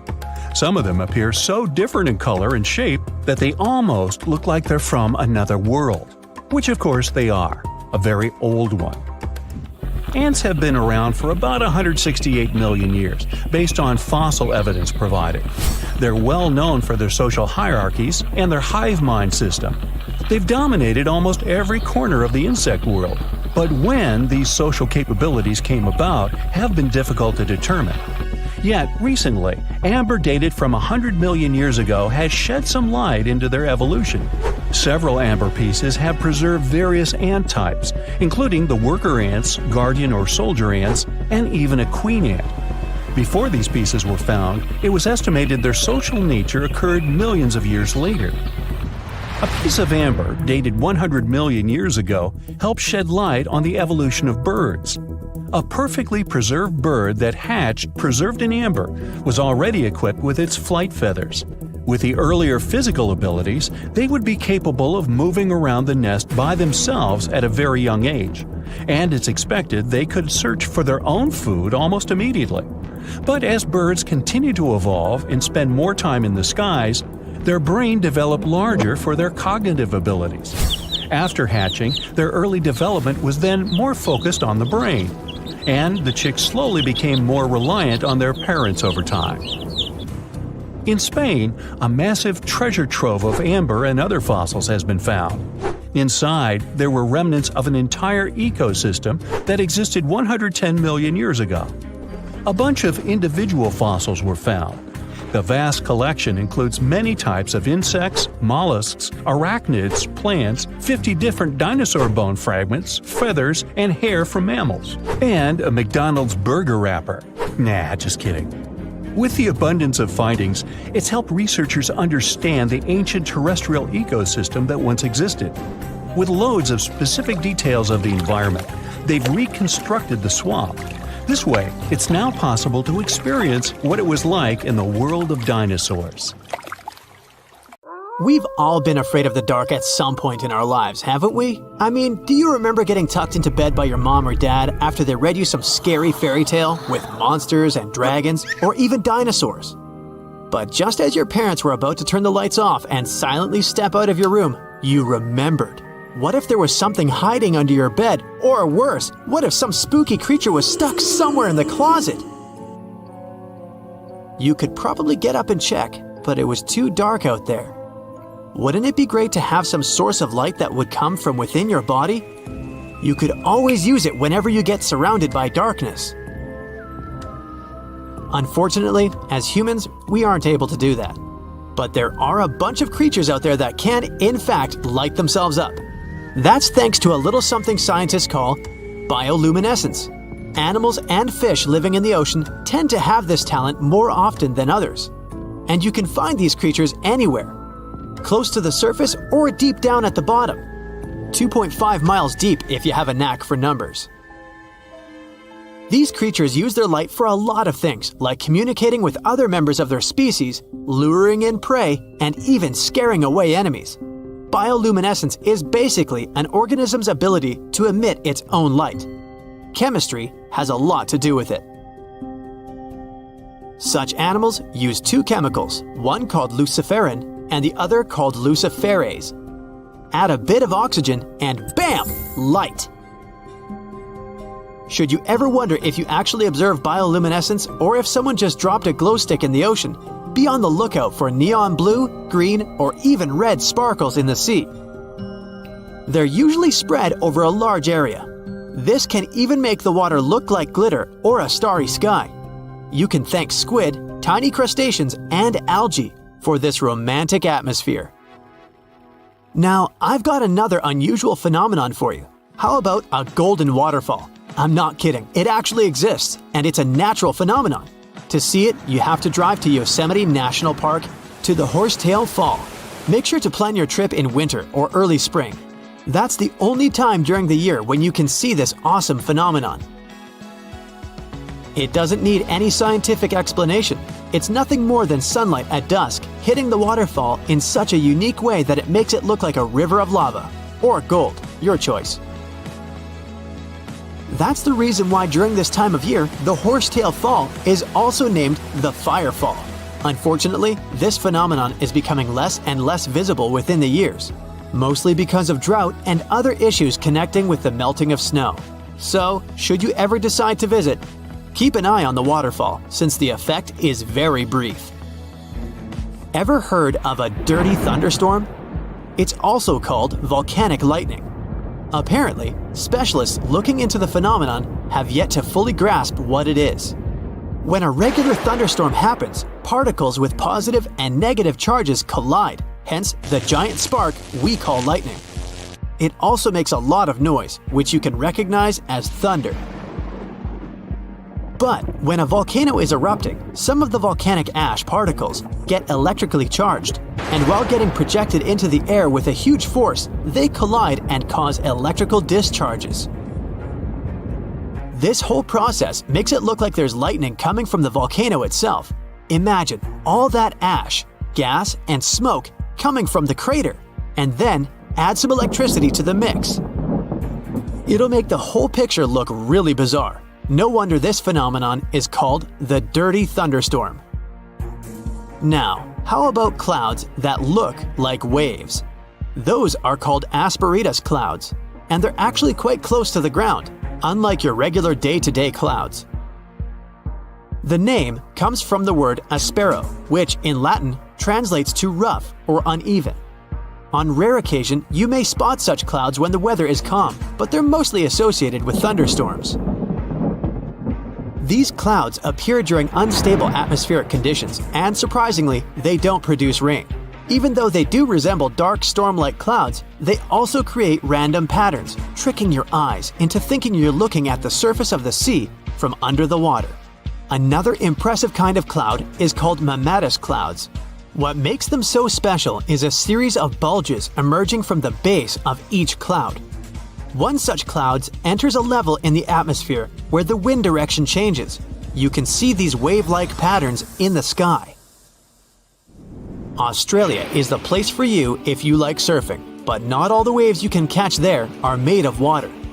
Near a town called Hadal, there's a mysterious wave made out of rocks. This granite formation supposedly dates back to 2.63 billion years ago. That's way before dinosaurs started hanging around the planet. Standing at 49 feet high and 360 feet long, the wave was formed as a result of two processes: weathering and erosion. There's softer sediment at the base of the wave rock, which was chemically weathered by groundwater. Winds and rain did the rest of the job, causing the erosion of the rest of the formation. Its red, yellow, and gray stripes are made of iron hydroxide, carbonates, and other chemical compounds that were washed down by the rain. You've made it to Australia, so stick around a bit more. There's one more location here that seems unreal. You'll need to fly over this one, however, if you want the best picture. In the western part of the country, surrounded by green woodlands, there's a series of lakes. They're all a staggering shade of bright pink. Out of them all, the most famous is Lake Hillier, a 2,000-foot-long reservoir. It's surrounded by both sand and a forest of eucalyptus trees. This makes the cartoon-like hue of the lake stand out even more. One of the many theories explaining the color of these mysterious lakes is connected with algae. These algae appear to gather high levels of a substance called beta-carotene, which has a red-orange pigment in it. Another explanation involves haloarchaea.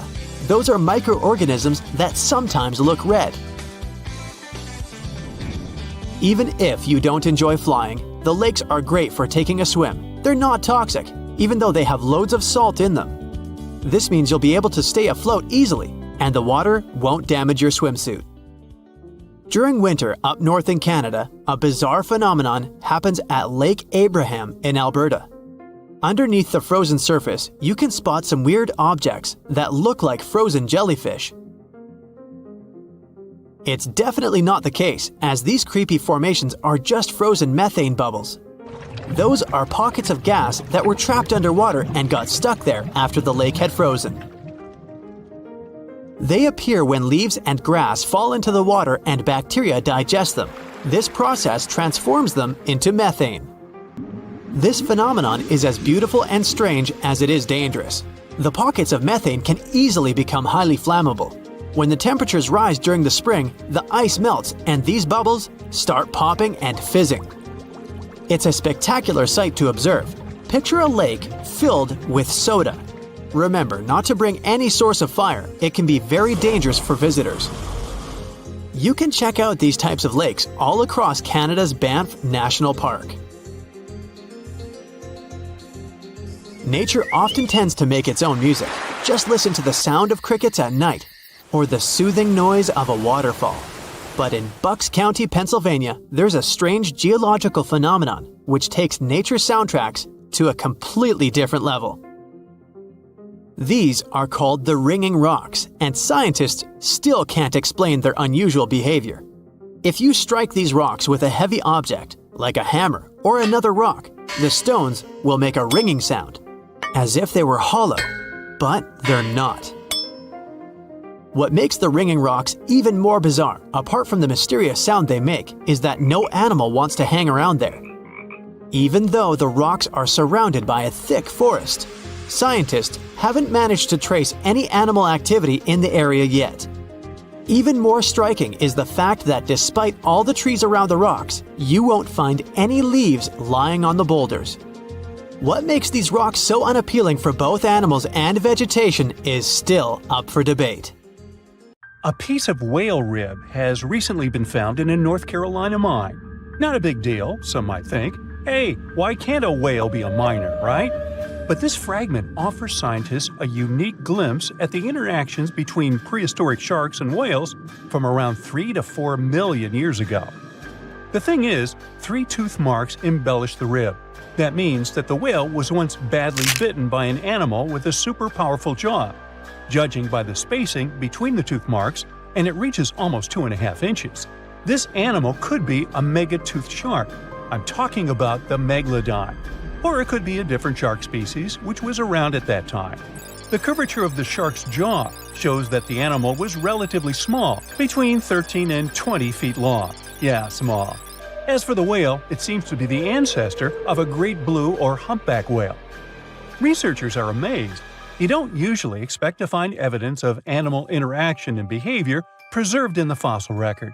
After examining the sample carefully, they concluded that the shark must have gone away with a mouthful, but the whale had survived because most of the fossil fragment is covered with what is known as woven bone. It quickly forms in response to localized infection. Such bone isn't particularly strong, and later the body remodels it into compact bone tissue. But it takes time. The presence of this bone means that the healing was incomplete and the whale passed away 2 to 6 weeks after the unfortunate encounter. On the other hand, its demise could have been unrelated to the infection and injury. Only a handful of fossils show such kinds of interactions between ancient animals.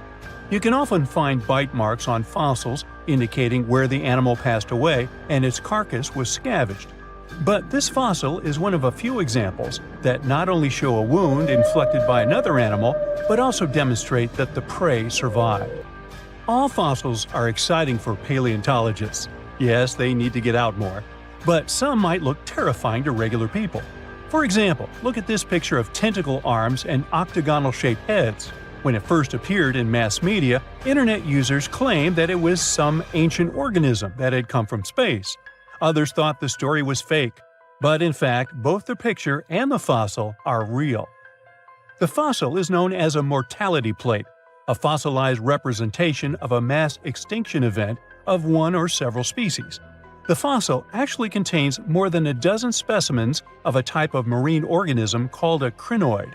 Despite their looks, crinoids were not plants but marine animals. This particular species lived deep underwater on the seafloor. Crinoids were related to starfish, sea urchins, and brittle stars. These creatures could attach themselves to the seafloor with stalks made up of flexible porous discs connected by soft tissue. The stalks were hollow, and that's where the animal's nervous system was located. Crinoids absorbed oxygen through thin-walled tube feet. The creatures usually reached the length of more than 8 inches and had 5 arms lined with leathery-looking tentacle-like structures. They fed on plankton and sloughed off organic material. Now, even though these fossil finds seem to be super exciting, few creatures in the fossil record confuse scientists as much as the Tully monster. This curious sea creature sported a toothy, trunk-like snout and eyes splayed out on a rigid rod. But the most bizarre thing? It has been impossible to classify.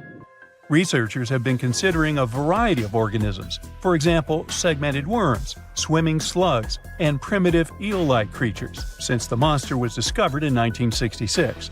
Recently, they have even tried to connect it to some species of jawless fish with a backbone-like structure. A team of scientists from Japan has used high-resolution laser scanners to examine the anatomy of Tully monster fossils in 3D. They concluded that the enigmatic fossil might be an invertebrate after all, and still, the true identity of the creature remains elusive.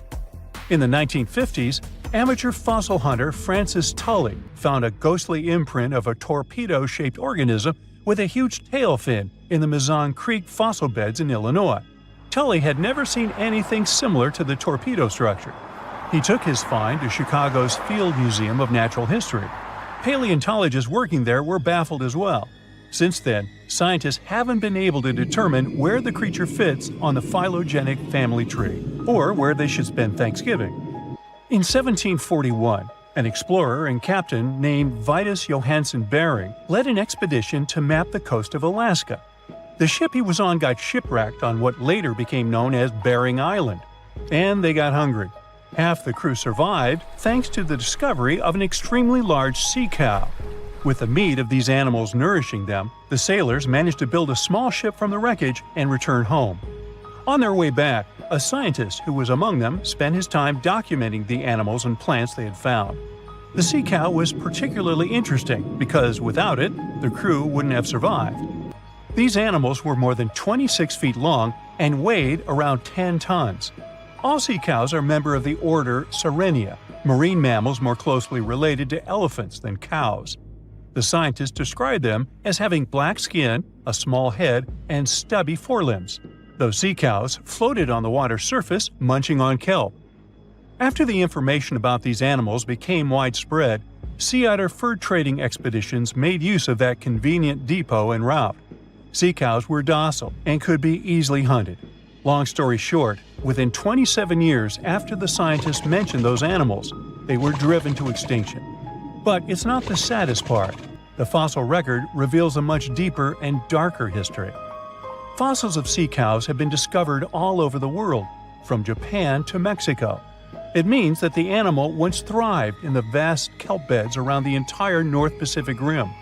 That small population discovered by the expedition was probably the last remains of a once much larger and way healthier population. More likely, Aboriginal hunting had already reduced the numbers of these animals to near extinction levels, and the final blow came from Western hunters. The living close relatives of those ancient sea cows are rarely hunted today. Still, they're under threat of extinction themselves. To some, this amazing fossil might look a bit disturbing. Slaves' lentils are fossils that belong to animals called nummelites. They lived and thrived in a warm, shallow sea covering part of Egypt around 40 million years ago. The name nummelites hints at the fact that larger specimens resemble coins, and in Egyptian folklore, they're even referred to as angel's money. These creatures have a simple, single-celled structure, which contrasts with their super intricate skeleton. Look at this series of spiral overlapping whorls. Each whorl is divided into countless tiny chambers. Nummelites can grow to be 4 inches in diameter, and still, they are the fossils of single-celled animals related to amoeba. How and why did they grow to be so large? The reason could be their symbiotic relationships with other smaller organisms. In the case of modern species, such symbionts are tiny golden-brown single-celled algae called diatoms. The shells of nummelites are relatively transparent, and since they're flat, there's a large surface area for the light needed for the diatoms to photosynthesize. For some reasons, scientists are still debating about them. The presence of plant symbionts in animals dwelling in the sea encourages the growth of a calcareous skeleton in hosts. So, the gigantic size of the nummelites in Egypt could be due to their close relationship with symbiotic diatoms. Does that make sense? Fun fact: a species of nummelites evolve very fast, and their fossils change from one layer of sediments to the next. So, the limestone used for the pyramids of Giza are so packed with such fossils that it's known as nummelitic limestone. This limestone also contains 2 kinds of nummelites, the smaller slave's lentils and the larger angel's money. But those are not different species, but rather different stages in the life cycle of a single species. Dinosaurs, big ancient bugs, creepy spiders, and scary insects are all cute animals compared to the monsters that lived on Earth about 500 million years ago. For example, here's a creature that swam in the water like a stingray and had 3 eyes. Its mouth was like a pencil sharpener. 2 long claws with forked tips like pincers protruded from its head, and its gills were somewhere in the back. This is not a thing from a sci-fi movie. This is Mosura. Its remains are preserved in excellent condition. Let's look at it more closely and study other similar monsters. The Cambrian Explosion. Remember this name. This period is also called the Biological Big Bang. the time when a huge number of different living creatures began to appear in the ocean, large, small, and tiny. The ancestors of almost all modern animal groups were most likely born during the Cambrian explosion, which lasted from 541 to 485 million years ago. It was a time when the first truly effective and terrifying predators appeared on Earth. One of them was Mosura. It's only the size of an index finger, but you would never want to meet such a creature while swimming in the sea. It's scary to imagine what it could do with its pencil sharpener-shaped mouth. And you probably wouldn't be able to hide from it because, come on, it had 2 eyes on the sides and 1 big eye on its forehead. Mosura belonged to a group of arthropods. Scientists called it a sea moth since it reminded them of a moth. This thing used a flap-like apparatus similar to wings to float in the water like a stingray. This monster was quite creepy, but its appearance may seem familiar because it's a distant relative of modern spiders, crabs, centipedes, and moths. Scientists found several 506 million-year-old Mosura fossils, but unlike many other similar finds, these ones have been preserved in excellent condition. The found fossils showed sharp claws, a toothy jaw, and large gills in the tail section. Some parts of the fossil were so clear that they revealed the details of the creature's internal anatomy, including parts of its nervous and circulatory systems and digestive tract. It had jointed limbs like those of modern insects and crustaceans. When this monster swam in the sea, it probably grabbed its prey with long spiked claws sticking out of its head. Many Mosura relatives have claws covered with multiple spikes, which help them grab food. But that ancient creature had smooth claws forked at the tips. That is, it grabbed the prey with those tongs, using them like chopsticks, and then brought it to its mouth. Of course, this is an assumption, and nobody saw how this creature actually did it. Unlike many other similar animals, Mosura's posterior segmented body was studded with gills. Scientists don't know why this was necessary, but they assume that such an unusual breathing system helped to adapt to an environment with low oxygen content. Perhaps Mosura led a very active reproductive lifestyle that required high oxygen consumption. Creepy, dangerous, and reproducing fast. An excellent set of qualities for one of the most dangerous predators of antiquity. But what did Mosura eat? It probably caught different types of worms and small arthropods. It's nice to think that this monster lived so long ago and was so small. But what if this creature was the size of a shark and was swimming in the ocean these days? Perhaps it would become a dominant dweller and people would swim much less along the coast. Mosura lived in the water but was discovered in the Burgess Shale Rock Formation in the Canadian Rockies. Many mountains on Earth were once the seabed inhabited by strange creatures. One of them was Opabinia. It had 5 eyes, a mouth facing backward, a long trunk and claws instead of a nose. Wait, what? It's too strange even for science fiction, even for outer space. In its eccentricity, Opabinia was perhaps the loneliest creature on Earth. Scientists couldn't find another species that would be similar to this individual until recently. Meet Utaurora. It seems to belong to the same species as Opabinia. Its inch-long body was divided into 14 to 15 furrows. Each of them ended in a pointed flap. Opabinia had the same body, but it's unlikely that both monsters were friends. The difference between their timelines was several million years. It's hard to imagine why these monsters needed such strange body structures. Why haven't modern filmmakers used the design of those animals to create cool space monsters yet? Okay, they were creepy creatures, but what about weird and kinda useless ones?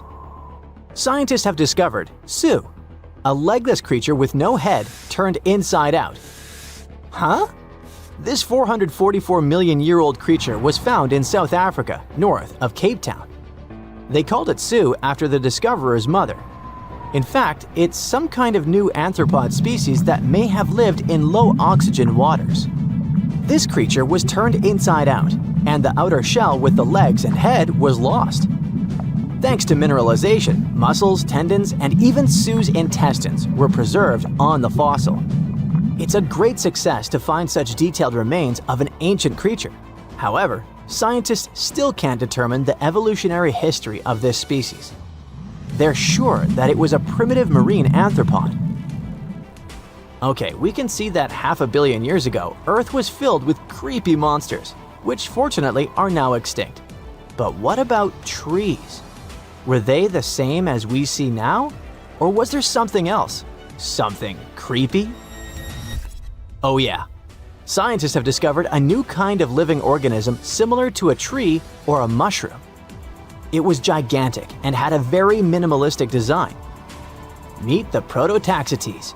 It's basically just a big stick with a round end poking out of the ground. It was smooth, didn't have the usual tree bark, and looked more like a mushroom without a cap. But scientists have recently found out that it wasn't a mushroom at all. Prototaxites probably belonged to a previously unknown branch of life. Prototaxites is considered to be the first giant organism in the history of the planet that lived on land.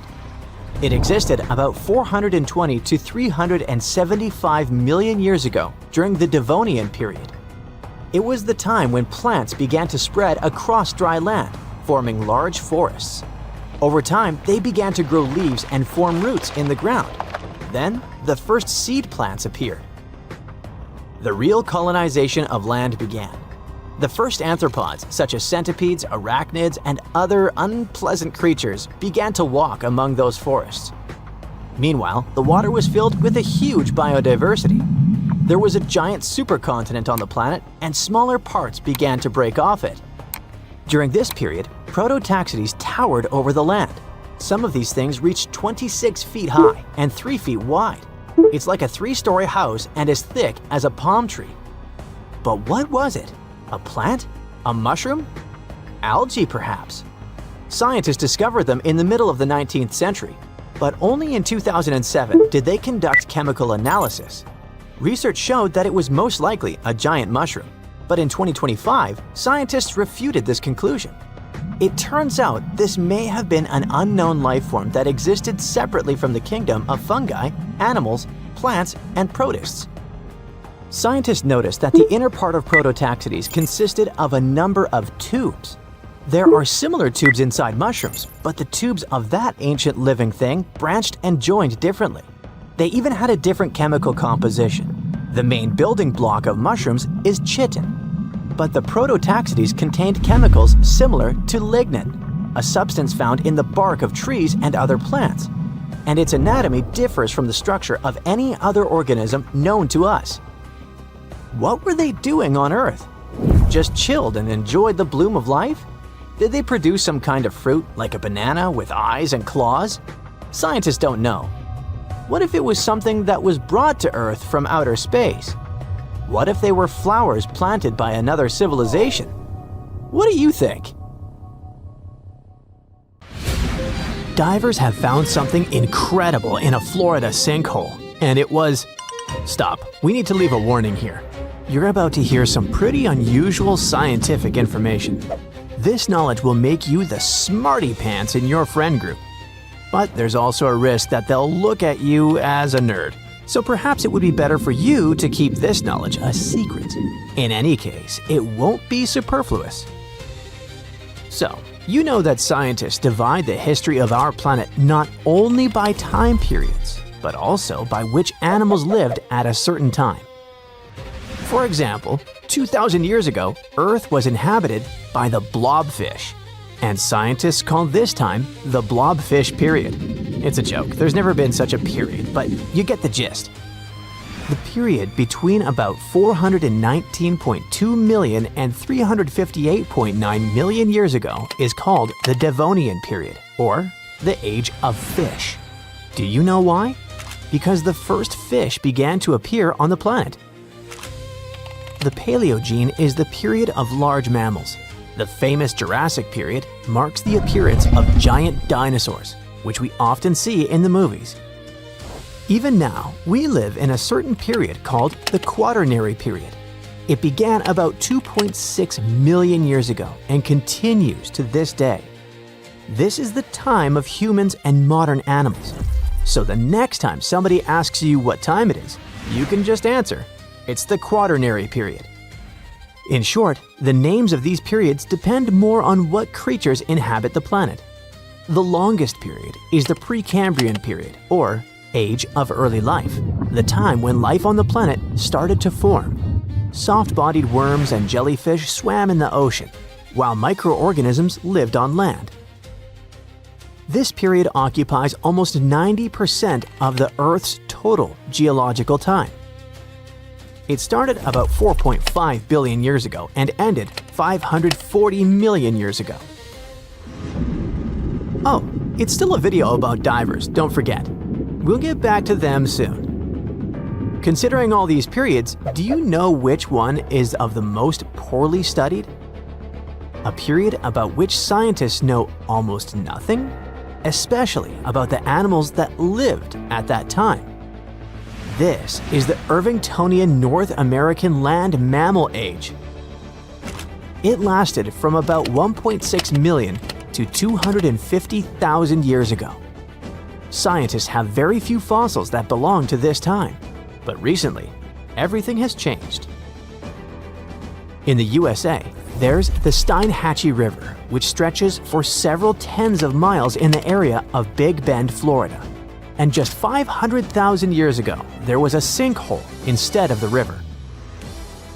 This is a hole in the ground that forms when water dissolves the upper rock. This rock is often limestone. Sinkholes appear in places with a lot of precipitation. Sometimes these pits can be invisible. They look like ordinary ground, but the soil in them is loose and can easily collapse. If you accidentally get into a sinkhole, people will hear your screams and help you. But in the distant past, about 500,000 years ago, when animals got there, they couldn't get out of the pit, so it became their grave.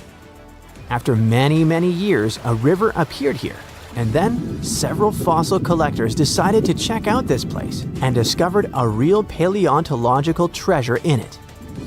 They plunged into the river and reached the bottom. There, in the murky water, they saw horse teeth sticking out of the sediment.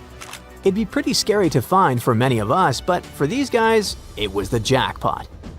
After the teeth, they found a hoof shaft and the skull of an unusual animal.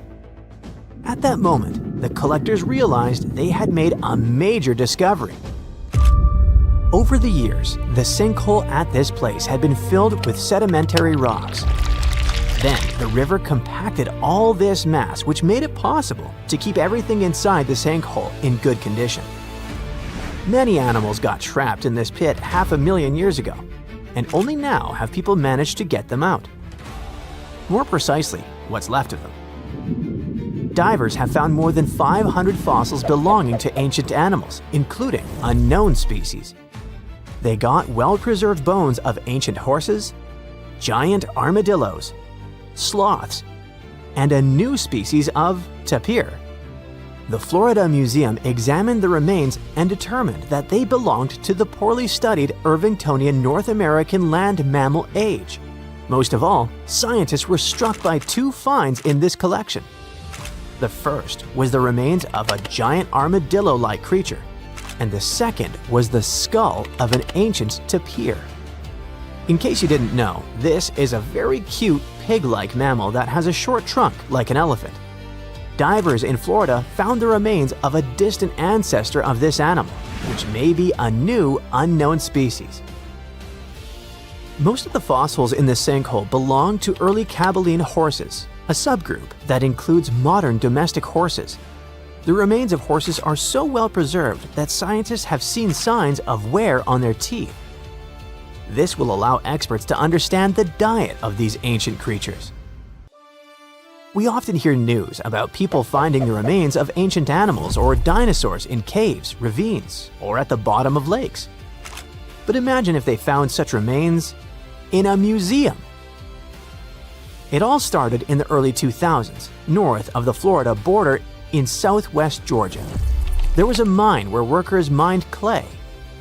One day, they found the remains of some ancient animals and gave them to the Florida Museum of Natural History. There, these remains lay in storage, waiting in the wings. And then one day, some guy started sorting them out and noticed a mysterious vertebra of an unknown animal. This little grab caught the guy's attention, so he returned to it over and over again. He studied it, trying to figure out what species the bone belonged to. One day, he realized the bone belonged to an unknown extinct lizard species that looked like a tegu. You've probably seen these predatory creatures that look like monitor lizards. So, the age of the bone was about 15 to 17 million years old. Let's wrap up our video with something weird. You see this piece of amber-colored stone with stripes? Or is it not a stone?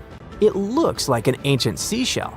So right now, you're looking at the oldest fossil in history. It's a stromatolite, and its age is, you won't believe it. Make a guess. 100 million years? 500 million years? 1 billion? No. This fossil is about 3.4 billion years old. It represents one of the earliest forms of life on Earth. No, not the stone itself. Stromatolite is just a playground. The early form of life here is these thin strips. They're called cyanobacteria, tiny single-celled creatures. Okay, what about the remains of something bigger? Some ancient animals, for example? Meet the trilobites. They lived here during the Cambrian period, which began about 500 million years ago. This is the time when many invertebrates and fish began to appear. Their exoskeletons help the trilobites stay remarkably well preserved, considering their age. They were arthropods that looked like something between a spider, a scorpion, and a mutant from another galaxy. These animals lived for a very long time, and people find their remains almost all over the world. They appeared at the very beginning of the Cambrian period, survived it, and became extinct at the end of the Permian period. During the Permian mass extinction, when about 90% of all living beings were wiped off the face of the Earth. These creatures swam in open water, burrowed into the seafloor, or crawled along it. They lived like predators and scavengers. The front of the animal was protected by a strong head shield. It had crescent-shaped eyes and a calcified plate on its lower body. This plate covered its esophagus and mouth. It had several pairs of legs growing from its body. The trilobite could also curl up into a ball, like a woodlouse.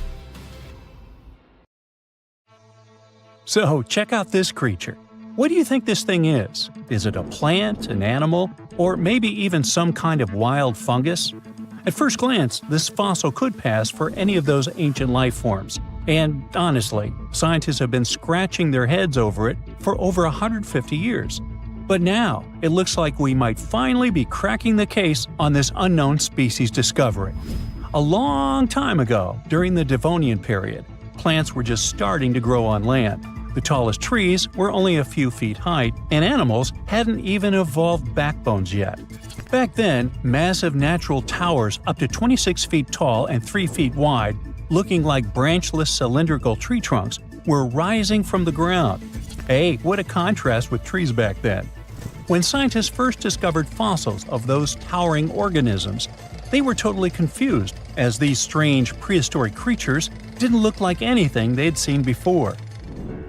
Some thought they were weird cone-bearing trees. Others guessed they might be underwater plants like giant seaweed or lichens, which are partnerships between fungi and algae. The mysterious objects received a name, Prototaxites. When scientists studied them up close, their internal structure reminded them of a bunch of different things. They couldn't believe a 20-foot-tall fungus or algae could be real, but that's what the fossils showed. Then most scientists decided that Prototaxites were giant fungi. But still, something didn't feel right about it. In 2007, they decided to finally get the Prototaxites mystery explained and ran a chemical test on the fossils. So they looked at the types of carbon inside them and compared them to regular plants from the same time. If Prototaxites were plants, the carbon ratios would match, but they didn't. That means Prototaxites weren't plants, and they receive carbon in a different way, not by photosynthesis, but probably more like fungi do. But then again, they look nothing like the mushrooms we know and love today. Prototaxites were giant, likely the largest living things on land at their time. And even if these strange prehistoric creatures were some fungi of their sort, then it's weird they don't have any living relatives today that would resemble them. So, if we put all this together, it looks like Prototaxites are an entirely different and previously unknown life form that didn't leave any offspring. Now, Prototaxites aren't the only unclassified organisms on Earth. About 600 million years ago, there were no fish, no sharks, no crabs. Just simple life forms like algae and bacteria drifting through calm, shallow seas.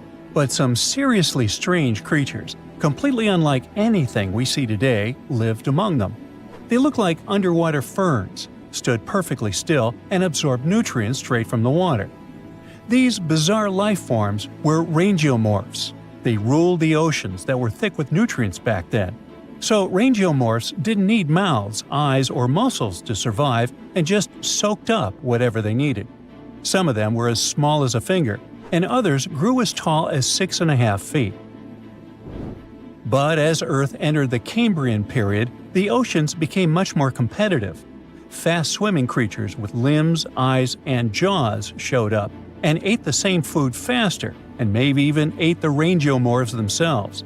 The chemistry of the oceans also started to shift, and the nutrient-rich waters became more like today's oceans, where food floats around in particles that active animals scoop up.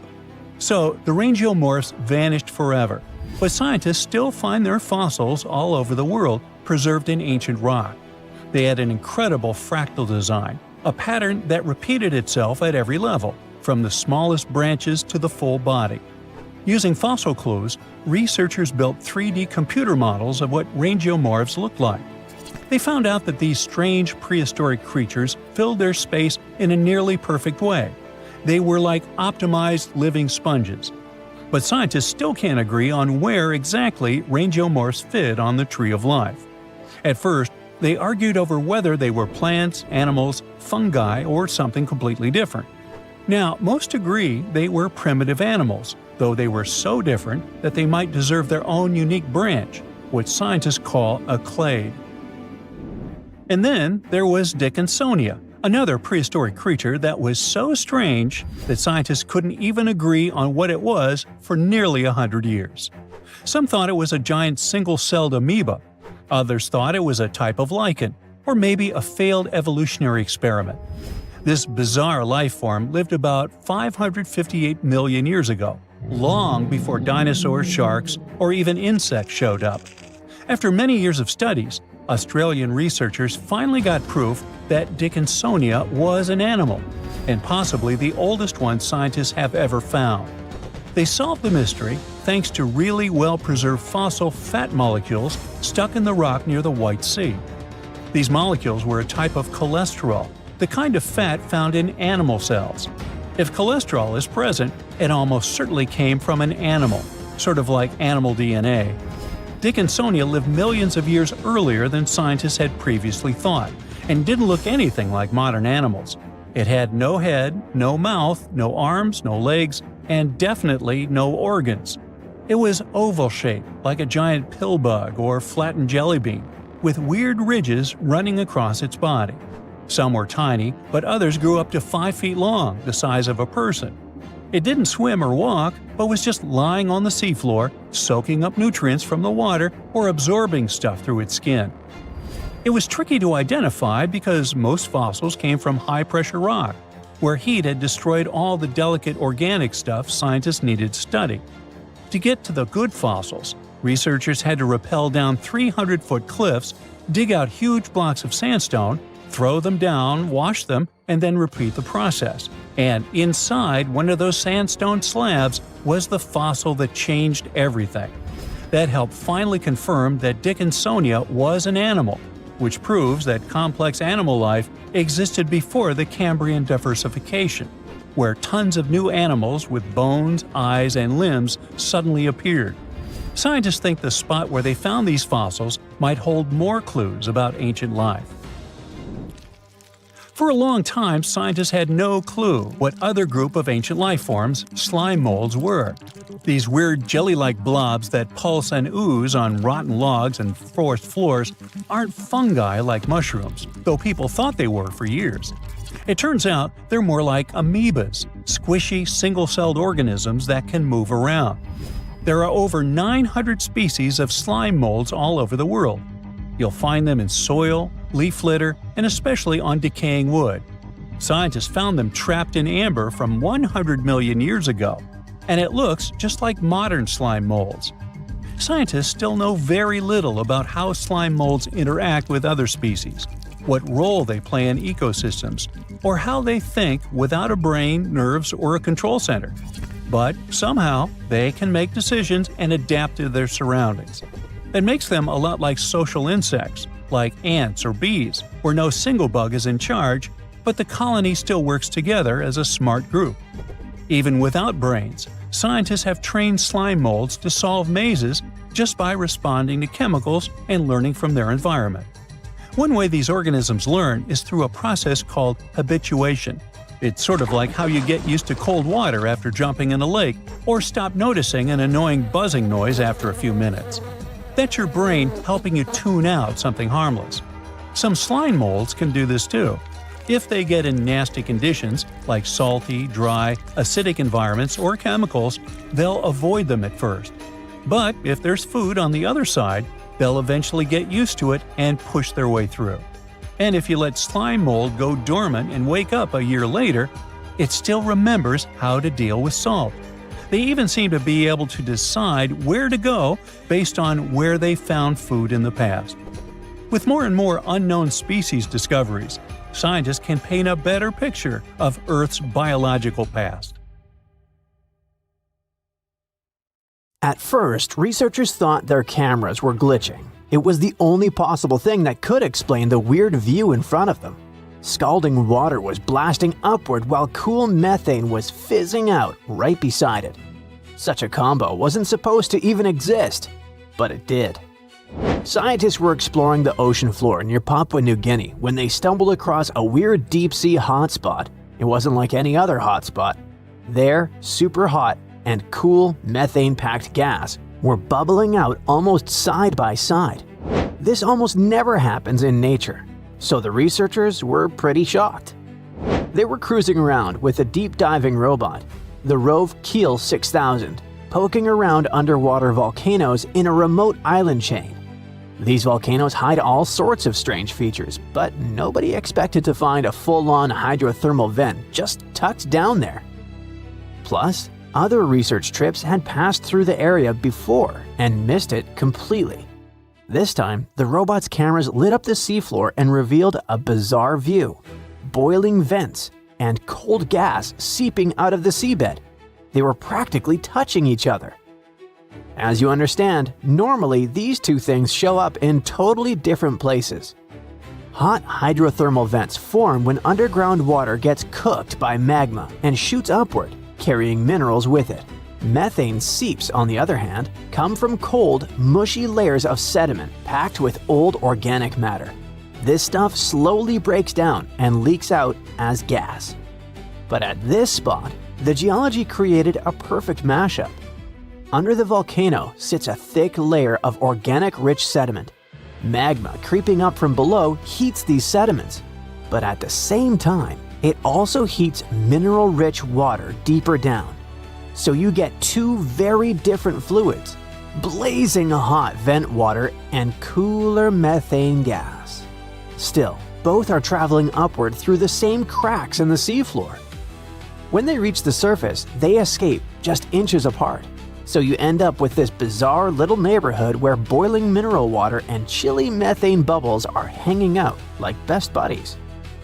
To ocean scientists, this is like discovering a unicorn that can also fly. It's weird, rare, and super exciting.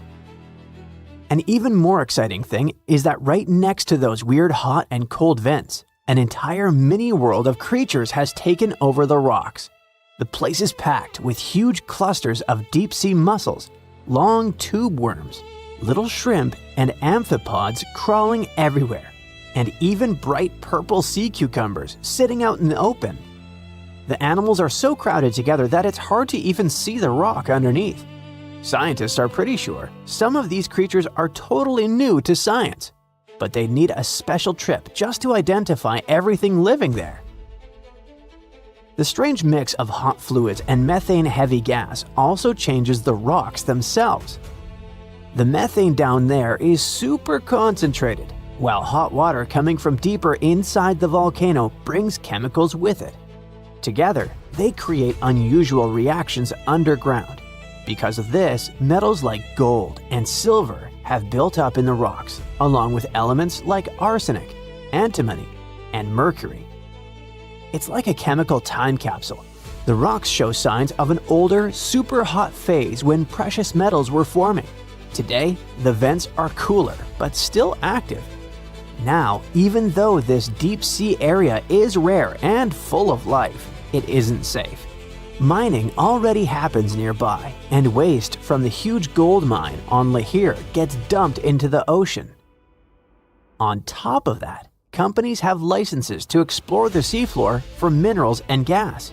All of this puts the fragile vent community in danger because many of the animals here can only survive in these exact conditions. So scientists are urging for more research and strong protection plans before this one-of-a-kind ecosystem is damaged beyond repair. This underwater treasure needs to be saved before industry wipes it out. This discovery, though, isn't the only unique ecosystem we've ever found. In January 2025, a gigantic iceberg named A84, roughly the size of Chicago, cracked off Antarctica's George VI ice shelf. This ice shelf is enormous on its own, stretching about 280 miles from end to end and about 820 feet thick. During the Antarctic summer, which is November through late February, the top of the ice shelf melts and forms long, skinny pools called ribbon lakes. They got that name because they really do look like giant icy ribbons stretched across the surface. Once A84 broke free and drifted off, it exposed part of the seafloor that had been sealed away under the ice for who knows how long. It was a place absolutely nobody had seen before. A research team aboard the ship Falkor 2 happened to be in the Bellingshausen Sea at the time. As soon as they got word about the iceberg breaking loose, they ditched their original plan. This was basically the deep-sea version of flipping over a huge rock in the woods just to see what's living underneath it. For 8 days, the scientists sent down their underwater robot, Sebastian, and explored depths of more than 4,200 feet. Down in that freezing darkness, they discovered a hidden ecosystem packed with life.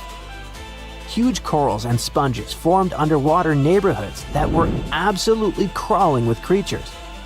They were not just barely alive, they were thriving.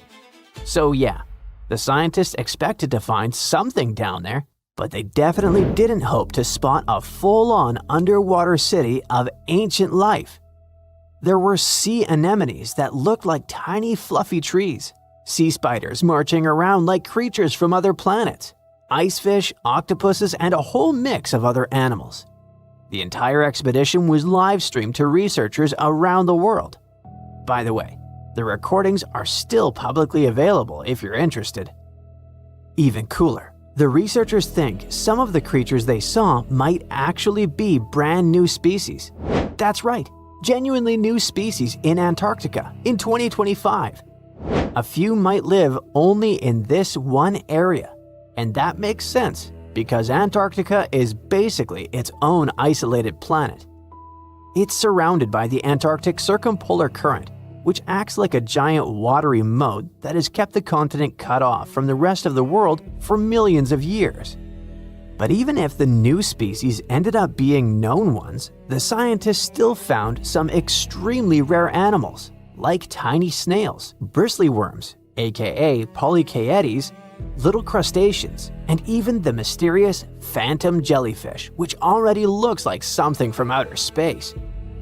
The scientific name for the phantom jelly is Stygiomedusa gigantea, but no one really needs that mouthful, so giant phantom jelly is fine. This thing is massive. Its bell, the umbrella-shaped top, can be more than 3 feet wide. It also has 4 long ribbon-like arms that can stretch up to 33 feet. That's the length of a school bus. Actually, the first one was collected in 1899, but scientists didn't even realize it was a completely new kind of jellyfish until 60 years later. Its body is mostly see-through with a ghostly purple tint, and instead of normal tentacles, it uses those big flowing arms to grab prey and feed itself. Even though jellyfish don't have brains, the way this giant phantom jelly moved caught scientists off guard. It seemed to steer its long arms with surprising control, especially when it drifted through tight spaces near the seafloor.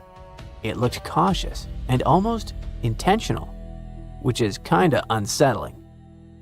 Another maybe kinda sorta smart creature lurking in the dark ocean? Great. The researchers also found bristleworms. Officially, they're called polychaetes, but bristleworms sounds way more fun. These worms are common in cold, deep oceans and come in tons of shapes and sizes. Their bodies are made of segments lined with tiny bristles that help them crawl, sense the environment, and defend themselves. One standout is the Antarctic scale worm, which has shiny golden bristles that make it look surprisingly fancy for a creature living in freezing darkness. So, as you see, there are still tons of places and things on Earth that don't seem real or aren't even supposed to exist. And even with our level of technology, we're unlikely to figure out all the wonders the world has to offer in the near future. This is Lolong, the largest crocodile ever found, stretching about 20 feet long. Now, imagine living in a world full of Lolongs, only with longer legs and the ability to run on land like a greyhound. It sounds like a nightmare monster, but she was real. Fossils of giant crocodile-like creatures were discovered back in the 1930s. And now, scientists have found that these beasts once roamed and dominated lands far bigger than they imagined. We're talking about the cebicids. They're a family of prehistoric crocodiles that once ruled South America, especially in what is now Argentina, Brazil, and Bolivia. And scientists discovered that these ancient predators were huge. Some species may have grown up to 20 feet long. Now, to give you an idea of how big that is, well, that would be you, and that would be her. Yeah, good luck outrunning that. Oh, by the way, they wouldn't be slithering in the water. They'd be walking right beside you. And that's actually the biggest difference between them and their crocodile relatives. Most cebicid species lived entirely on land. They were like lions, powerful, moving on all fours, but with tough crocodile-like skin. That image alone is already terrifying.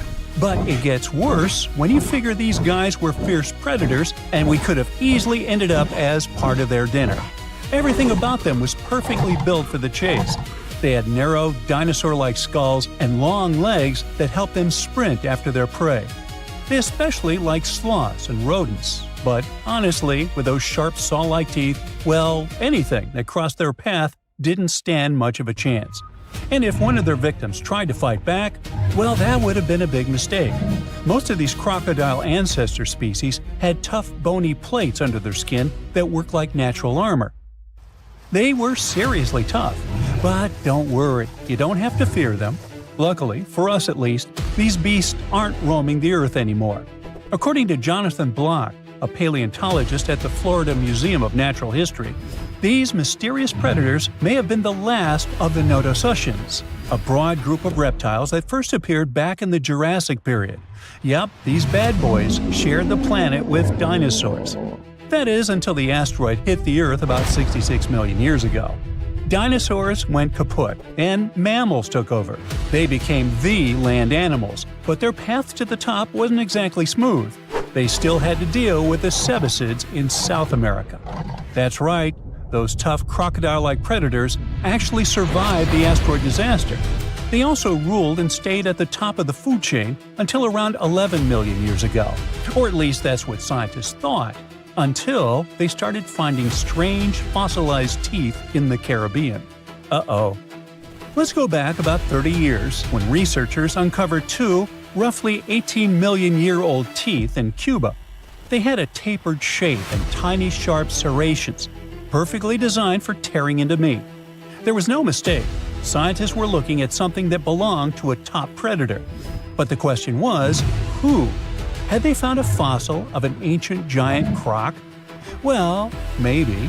Those teeth could have been from a species of cebacid, but that was strange, since scientists didn't think such large ancient predators ever lived in the Caribbean. And things got even stranger when another tooth turned up in Puerto Rico. This one even older, about 29 million years old. But there was a problem. Those teeth alone weren't enough to identify a specific animal. They needed more, so the mystery remained unsolved. Everything changed in 2023. Local work crews were building a road in the Dominican Republic when they suddenly stumbled upon ancient bones. Researchers soon realized they were looking at a fossilized tooth, but this time it came with 2 vertebrae. That was a big deal, because it's really hard to tell ancient crocodile species apart just from their teeth. But with those 2 vertebrae, things were different. Crocodile relatives with serrated teeth usually had ball and socket joints between their vertebrae. But in cebacids, that part of the spine was flat, so that made all the difference. It was enough to confirm that the fossil from the Dominican Republic belonged to a cebacid. And just like that, scientists discovered that this ancient predator really did live in the Caribbean. And even more surprising, they found out it was roaming around at least 5 million years before cebacids were thought to have disappeared everywhere else. Okay, but why is finding their fossils in the Caribbean such a big deal? Or better yet, why were scientists so sure before this discovery that they didn't live there? Well, that's because this prehistoric reptile didn't like the sea. Let me explain. The Caribbean is a region in the Americas made up of islands and the surrounding coastal areas. That meant for a land-loving ancient crocodile to travel from, say, Colombia to the Dominican Republic, it would have had to swim. And I mean really swim. We're talking over 350 miles of open ocean with strong currents and rough waves. You can see why that would have been a serious challenge for a land-based cebacid to cross, right? So, that's why scientists thought these prehistoric crocodiles could never have lived in the Caribbean. But now that researchers are finding their fossils there, they may have to find an explanation. And that is where this discovery becomes even more interesting, as it actually supports the Garlandia hypothesis. This idea first appeared in 1994. It suggests that millions of years ago, the movement of Earth's tectonic plates caused a stretch of land, now mostly underwater, to rise up in the Caribbean. This land, called the Aves Ridge, may have connected South America all the way to Puerto Rico, and then to other Caribbean islands like Hispaniola, Cuba, and Jamaica. So basically, it worked like a temporary chain of land bridges, a kind of natural highway that once allowed animals to go from South America to the Caribbean. Mammals, amphibians, and reptiles could actually walk right across instead of taking their chances at sea. The Garlandia hypothesis definitely sounds fascinating, but it's still up for debate. It hasn't been fully accepted by scientists yet, even though plenty of studies since the 90s seem to back it up. And this new discovery of a giant crocodile-like creature in the Dominican Republic could be one more important clue pointing in that direction. It's possible that many of the places where these cebacids once thrived started to disappear as the global climate cooled. Bit by bit, some of them were pushed into warmer tropical areas, until, eventually, the only places left for them to live were the Caribbean islands. This discovery lines up with something else that ecologists have observed around the world. Islands can act like museums of biodiversity, in the sense that they offer a safe place where plants and animals can keep surviving long after their relatives on the mainland have disappeared. In the case of cebacids, the difference is striking. The most recent fossils found in South America date back between 10 and 12 million years ago. But the tooth and vertebrae found in the Dominican Republic are much younger, only about 4.5 million years old. That means this island might have been the last place these giant reptiles called home. And if those serrated teeth found on other Caribbean islands also turned out to belong to cebacids, that would be huge. That would mean that these ancient crocodile-like creatures didn't just live in the Dominican Republic. They were spread across the Caribbean. And who knows, maybe we'll still find more of its fossils in places like Puerto Rico, Haiti, and Jamaica. Although the tropics are among the most biodiverse places on Earth, much of their natural history remains a mystery. Discovering a giant ancient crocodile in the Caribbean is a reminder that the world we live in today is just one chapter of Earth's long, ever-changing history. And who knows what other prehistoric crocodiles or ancient creatures are still waiting to be found beneath our feet. "75 million years ago, North America was full of scary dinos, both walking and flying, and insects the size of birds. But the biggest predator there was something way scarier, a crocodile so massive it could swallow dinosaurs whole. This beast was roughly the length of a school bus, weighed more than 5 tons, and had teeth the size of bananas. Its name was Deinosuchus, which literally means terrible crocodile. And trust me, it lived up to that name. Scientists have found its fossils all across North America, from Mexico to Texas to New Jersey and Montana. It means this monster could live pretty much anywhere it wanted. It wasn't picky. It roamed rivers, swamps, and even coastlines, and when it was hungry, anything that moved was fair game. Fossilized dinosaur bones show massive bite marks matching its jaw pattern. So yes, it actually took down dinosaurs. What's even crazier is its bite force. Based on skull reconstructions, scientists estimate it could crush bones with more power than T-Rex. So if a T-Rex ever got close to the water, it might have ended up as lunch. But Deinosuchus wasn't just a bigger and meaner version of today's crocodiles. It was more closely related to alligators. Recent studies show that it actually belonged to an ancient branch of crocodilians that split off before the ancestors of modern alligators and crocodiles. It was like that weird cousin in your family tree who doesn't quite fit in, but somehow looks like everyone. It had traits from both groups, like salt glands that helped it survive in both freshwater and saltwater. That's rare because most crocs today can't handle salty environments for long. This feature might have been its secret superpower. Around that time, North America was divided by a massive inland sea called the Western Interior Seaway. It stretched from the Arctic Ocean down to the Gulf of Mexico. Deinosuchus could travel across it, sneaking along the coasts and striking anywhere there was food. Still, scientists argue about its favorite hangout spot. Some say it mostly lived in rivers and swamps, and the fossils found near the coast just happened to be preserved better there. Others think it really did patrol the ancient shoreline, waiting for dinosaurs that wandered too close. Either way, this reptile ruled its world, and the climate of its time helped it thrive. The late Cretaceous was a warm, humid idyll filled with wetlands, forests, and endless food sources.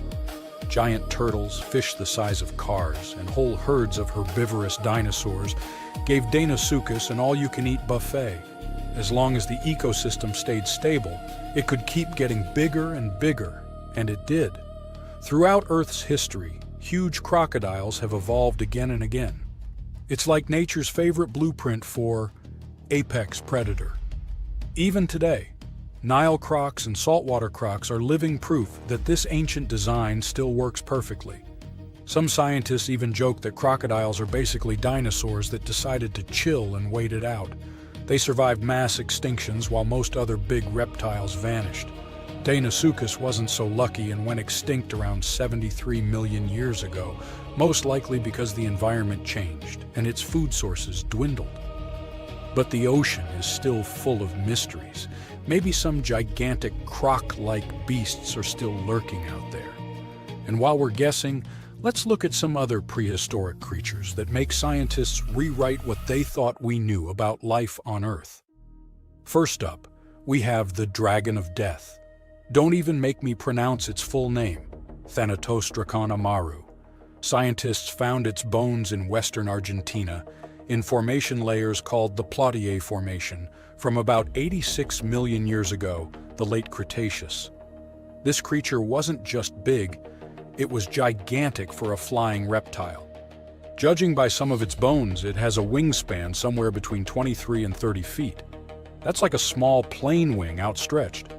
It's officially one of the largest pterosaurs ever discovered in South America.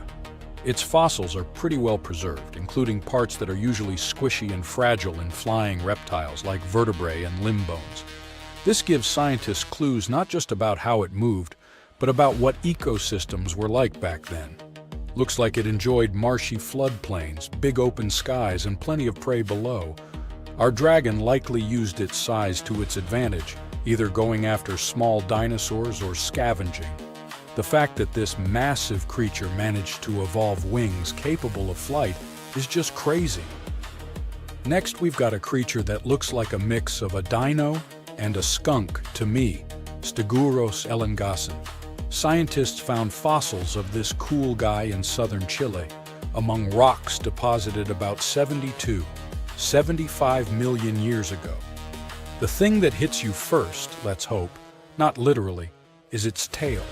Instead of the usual spikes or clubs you get in other armored dinos like ankylosaurs, Stegosaurus had a flat blade-like tail made from fused bones.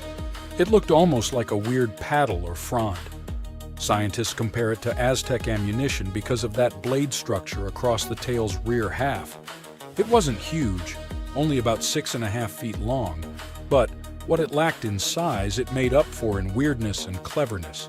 Its body had armor plates, protective skin scutes, and a skull structure showing features of different dinos. So it was kind of a hybrid in style, which got paleontologists rewriting some of the family trees of armored dinosaurs. Also, the fossil is unusually complete, about 80%, which is rare because armor bones are often damaged or missing. This is super useful for science because it shows us how armor evolved, especially in southern continents. And you definitely need to meet our next hero, a truly bizarre marine reptile that once patrolled the waters of what's now Wyoming, Serpentisuchops fisteri. This creature was part crocodile, part sea monster, and 100% nightmare fuel. Scientists first found its fossils over 25 years ago, but they only recently managed to piece together enough of its remains to truly understand it. It had a super long neck, which was normal for plesiosaurs, and a croc-like skull and body. Most fossil books would tell you these traits shouldn't exist in the same animal. So this guy was a stunning exception. Paleontologists have found its lower jaw, a large portion of its skull, neck vertebrae, tail, and ribs. So they were able to reconstruct not just what it looked like, but how it likely moved, swam, and hunted. About 35% of its body is preserved, which is not so often for marine reptiles, and it lets scientists learn a lot about its lifestyle. With its long neck and the power of a crocodile, plus a super combo of speed, reach, and bite, this guy was most likely a top predator of its time. Last but not least, we have this cool dino, Duonicus tsokhtbatari, that lived in Mongolia's Gobi Desert around 90 to 95 million years ago during the Cretaceous period. It wasn't a meat-eater like T-Rex, but more of a plant muncher. It grew to about 10 feet long, roughly the size of a tall adult human lying down, and weighed around 575 pounds. Pretty hefty for a leaf-eater. The craziest thing about this heavy guy was its hands. It only had 2 fingers on each hand, and each finger carried a giant curved claw about a foot long, covered in keratin, the same stuff your nails are made of. That keratin actually added over 40% to the claw's length, which is super rare to see preserved in fossils. Because of that, scientists can actually study the full shape and structure of the claw, not just the bone. Its hands weren't just for show, though. We can see fused wrist bones and stiff joints in the fossil, which means it could grab and pull down branches to eat leaves. So, having fewer fingers could actually be a bonus if your goal is to reach and rip down vegetation. It's a really cool example of how dinosaurs adapted in weird and specific ways to survive. Now, this bad boy was the size of a husky and could maybe pass for one. except it didn't have any fur and was a top predator with extra long, blade-like canine teeth. Ooh, charming. Meet the earliest known saber-toothed animal to have ever lived. It roamed the Earth well before the dinosaurs. Scientists made the description of this creature based on its fossils found on the Spanish island of Majorca in the Mediterranean Sea. About 200 million years ago, none of us were around then, the very first true mammals appeared, and they lived right alongside the dinosaurs. But if we trace the family tree of mammals even further back, we'll find an ancient group called Therapsids. They didn't look like mammals we have today, but they had some key features that would eventually help define mammals. For example, Therapsids had special openings on the sides of their skulls for jaw muscles, and parts of their jaw bones would later evolve into the tiny middle ear bones that all mammals, including you, have today. So, the new discovery is what might be the oldest known Therapsid fossil.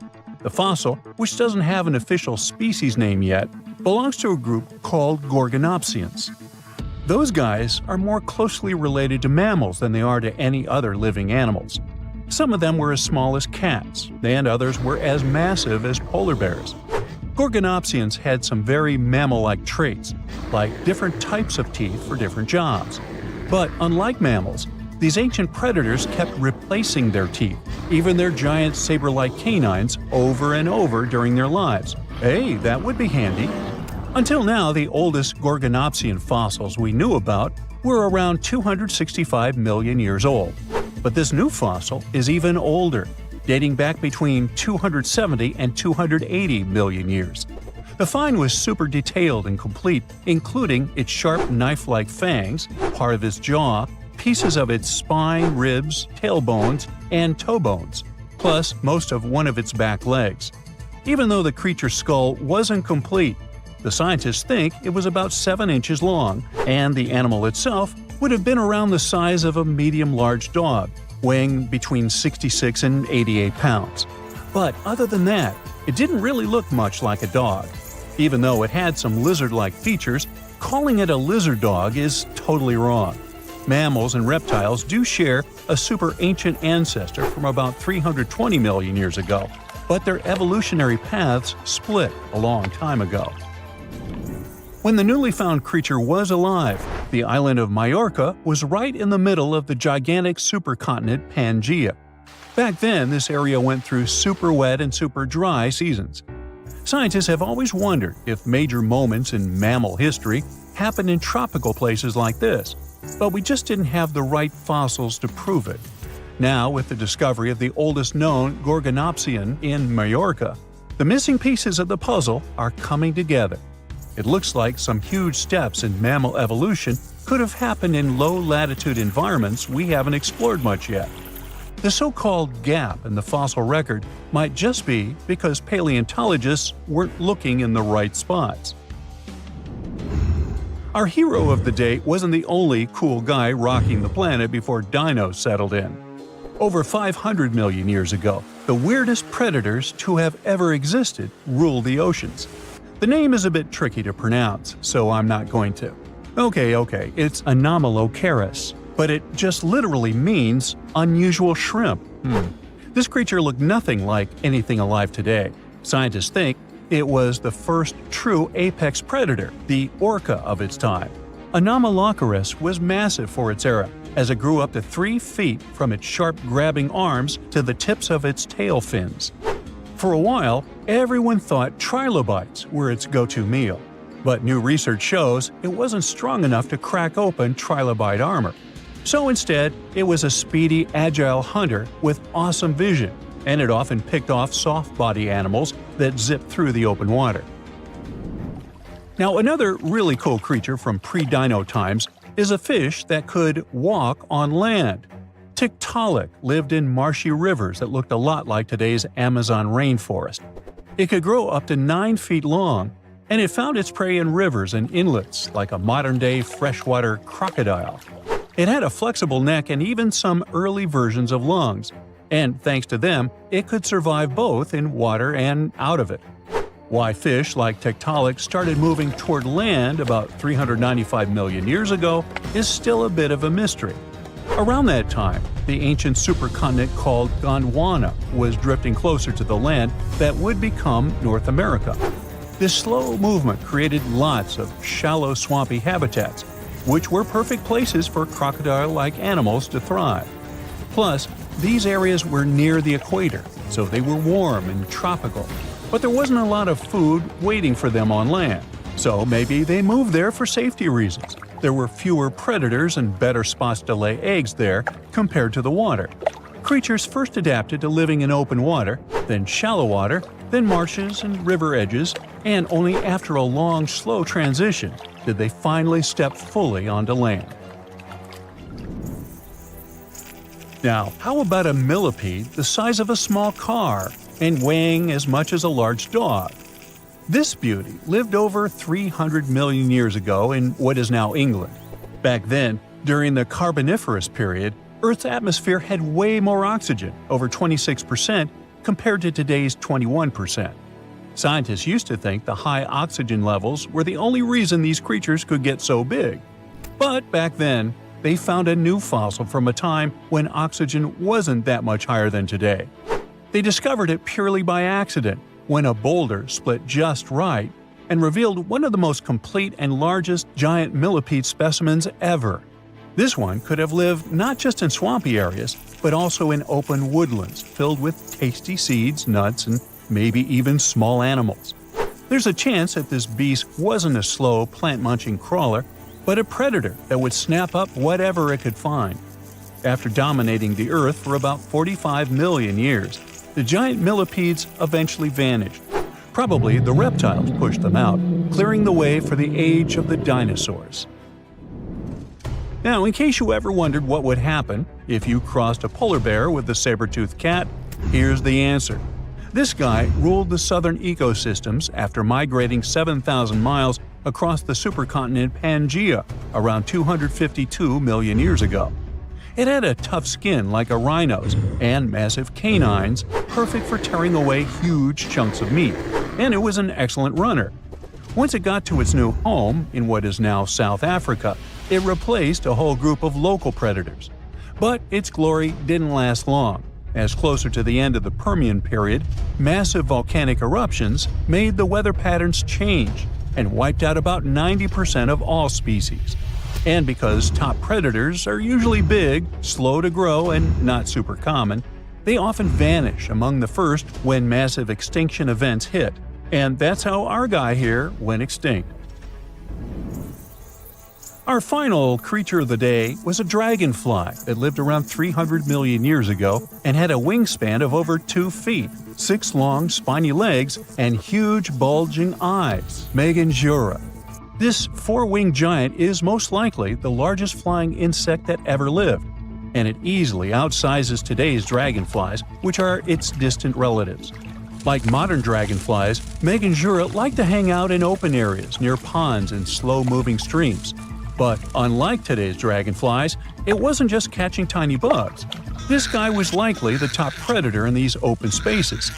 It used the spines on its legs like a flying trap to snatch prey out of the air, including other flying insects, small amphibians, and even lizard-like creatures. Scientists found the first fossils of Meganjura in 1880 in the coal-rich rocks in France. The fossils were incredibly well preserved and showed off the detailed vein patterns in their wings. Scientists think Meganjura grew so huge because it didn't have much competition from vertebrates, and the air back then, during the Carboniferous period, had a lot more oxygen than it does today. Now, you can't find living dinosaurs nowadays, which is a good thing, mostly, but you can still meet some creatures that might have gone to lunch with them. The frilled shark, for example, is a living fossil that comes from a family of sharks that have been around for about 80 million years. One of the coolest things about it is its long, eel-like body that can grow as long as 6 feet. It has 6 pairs of gills on its throat, which help the frilled shark breathe in the deep, cold ocean where there isn't much oxygen. The shark can move very quickly, like a snake, to catch its prey when it least expects it. Little frilled sharks take an exceptionally long time to grow, up to 3.5 years, which is one of the longest times for any animal with a backbone. The Chinese giant salamander is another living fossil that can tell you what was going on Earth around 170 million years ago.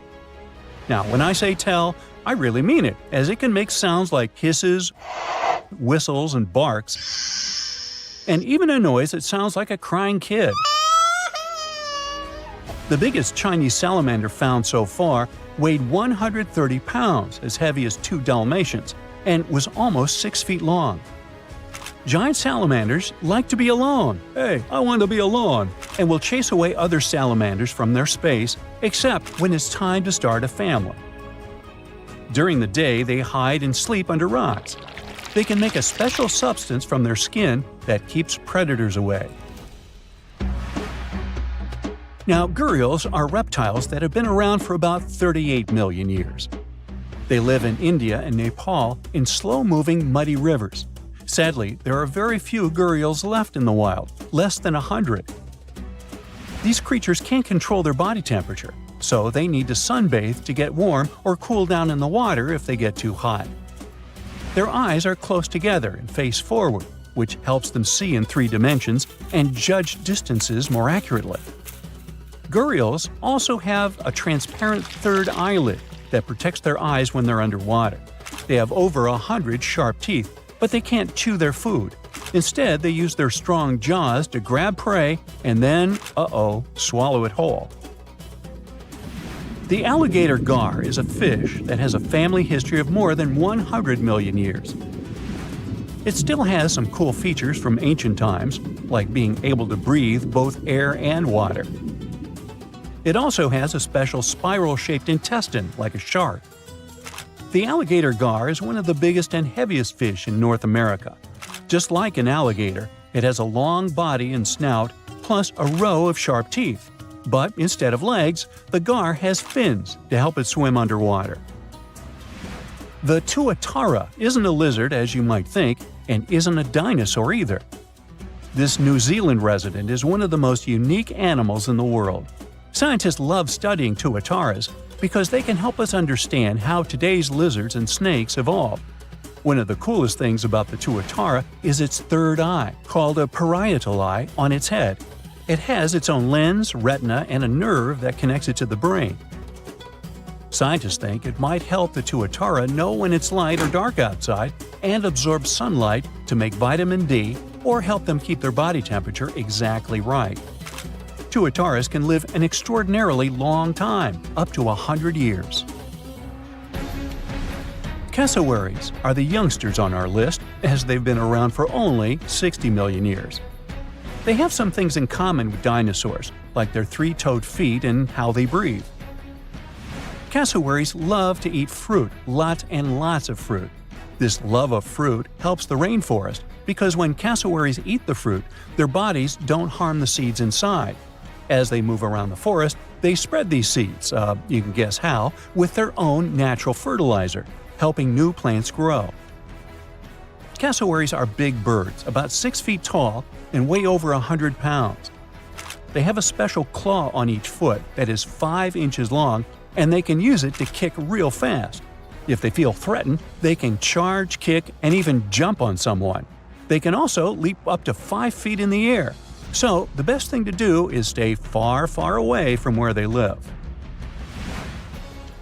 The order Notostraca is a group of crustaceans that you may know as tadpole shrimp or shield shrimps. These animals have been around for about 360 million years. They have a wide, flat shell that covers their head, and they have a pair of eyes on top. These creatures can be found all over the world in different kinds of water, like freshwater, brackish water, and even salty pools. They can also look different depending on where they live. Notostracans aren't picky eaters and can snack on pretty much anything, from plants to small animals and other shrimps. Some of them are considered pests in places like California rice paddies because they stir up the mud, which blocks sunlight from reaching the young rice plants. Sturgeons are some of the largest fish species on the planet. They live only in the cool waters of the northern hemisphere and never travel below the equator. Even though they are huge, sturgeons don't have teeth. They eat by sucking food off the bottom of rivers, gulfs, lakes, and oceans. Scientists believe that sturgeons came from a group of fish that first appeared around 419 million years ago, long before dinosaurs even existed. Their ancestors survived a big extinction event that wiped out 90% of all species and went on to become the largest fish in many rivers in North America and Eurasia. Sturgeons can live up to 100 years old or even older. Female sturgeons can lay up to 3 million eggs at a time, but not all of the eggs eventually turn into real fish. Our next hero, the Pacific lamprey, has successfully lived through at least 4 mass extinctions. Its ancient ancestors evolved over 450 million years ago. These creatures have cartilage instead of bones and a third eye, which is a special light-sensing organ on top of their heads. Instead of a regular jaw, they have a mouth surrounded by teeth.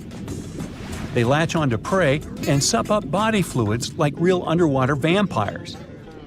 And although he wasn't living underwater, the story goes that King Henry I of England might have lost his life because of a lamprey. The English monarch loved this fish so much that he defied doctors' orders to stop eating its flesh. He got sick every time he'd have it, but the lack of bones and the unusual taste made the royal fall in love with it. As a result, he got some scary symptoms from eating lamprey and eventually passed away. Can you say clueless? The elephant fish, also called the Australian ghost shark, has been on Earth for around 400 million years. Even though they're related to sharks, they aren't actually sharks. Instead of bones, their bodies are made entirely of cartilage. These fish have a special shiny tissue in their eyes that can make their eyes look like they change color from yellow to green. Elephant fish can be pretty tough and will fight back if they feel threatened. They like to be alone and usually don't hang out with other fish. Horseshoe crabs also deserve the title of survival champs, as they've been around even before dinosaurs, since 450 million years ago. 4 species are still roaming the ocean from Maine all the way to Mexico. Horseshoe crabs are more like spiders than ticks than they are like real crabs. They have 9 eyes, plus extra light sensors near their tails, so they can see really well. They breathe underwater using flap-like gills near their belly, and sometimes they use these gills to swim upside down. Every spring, when the tide is high, these creatures come up to the beach at night to mate and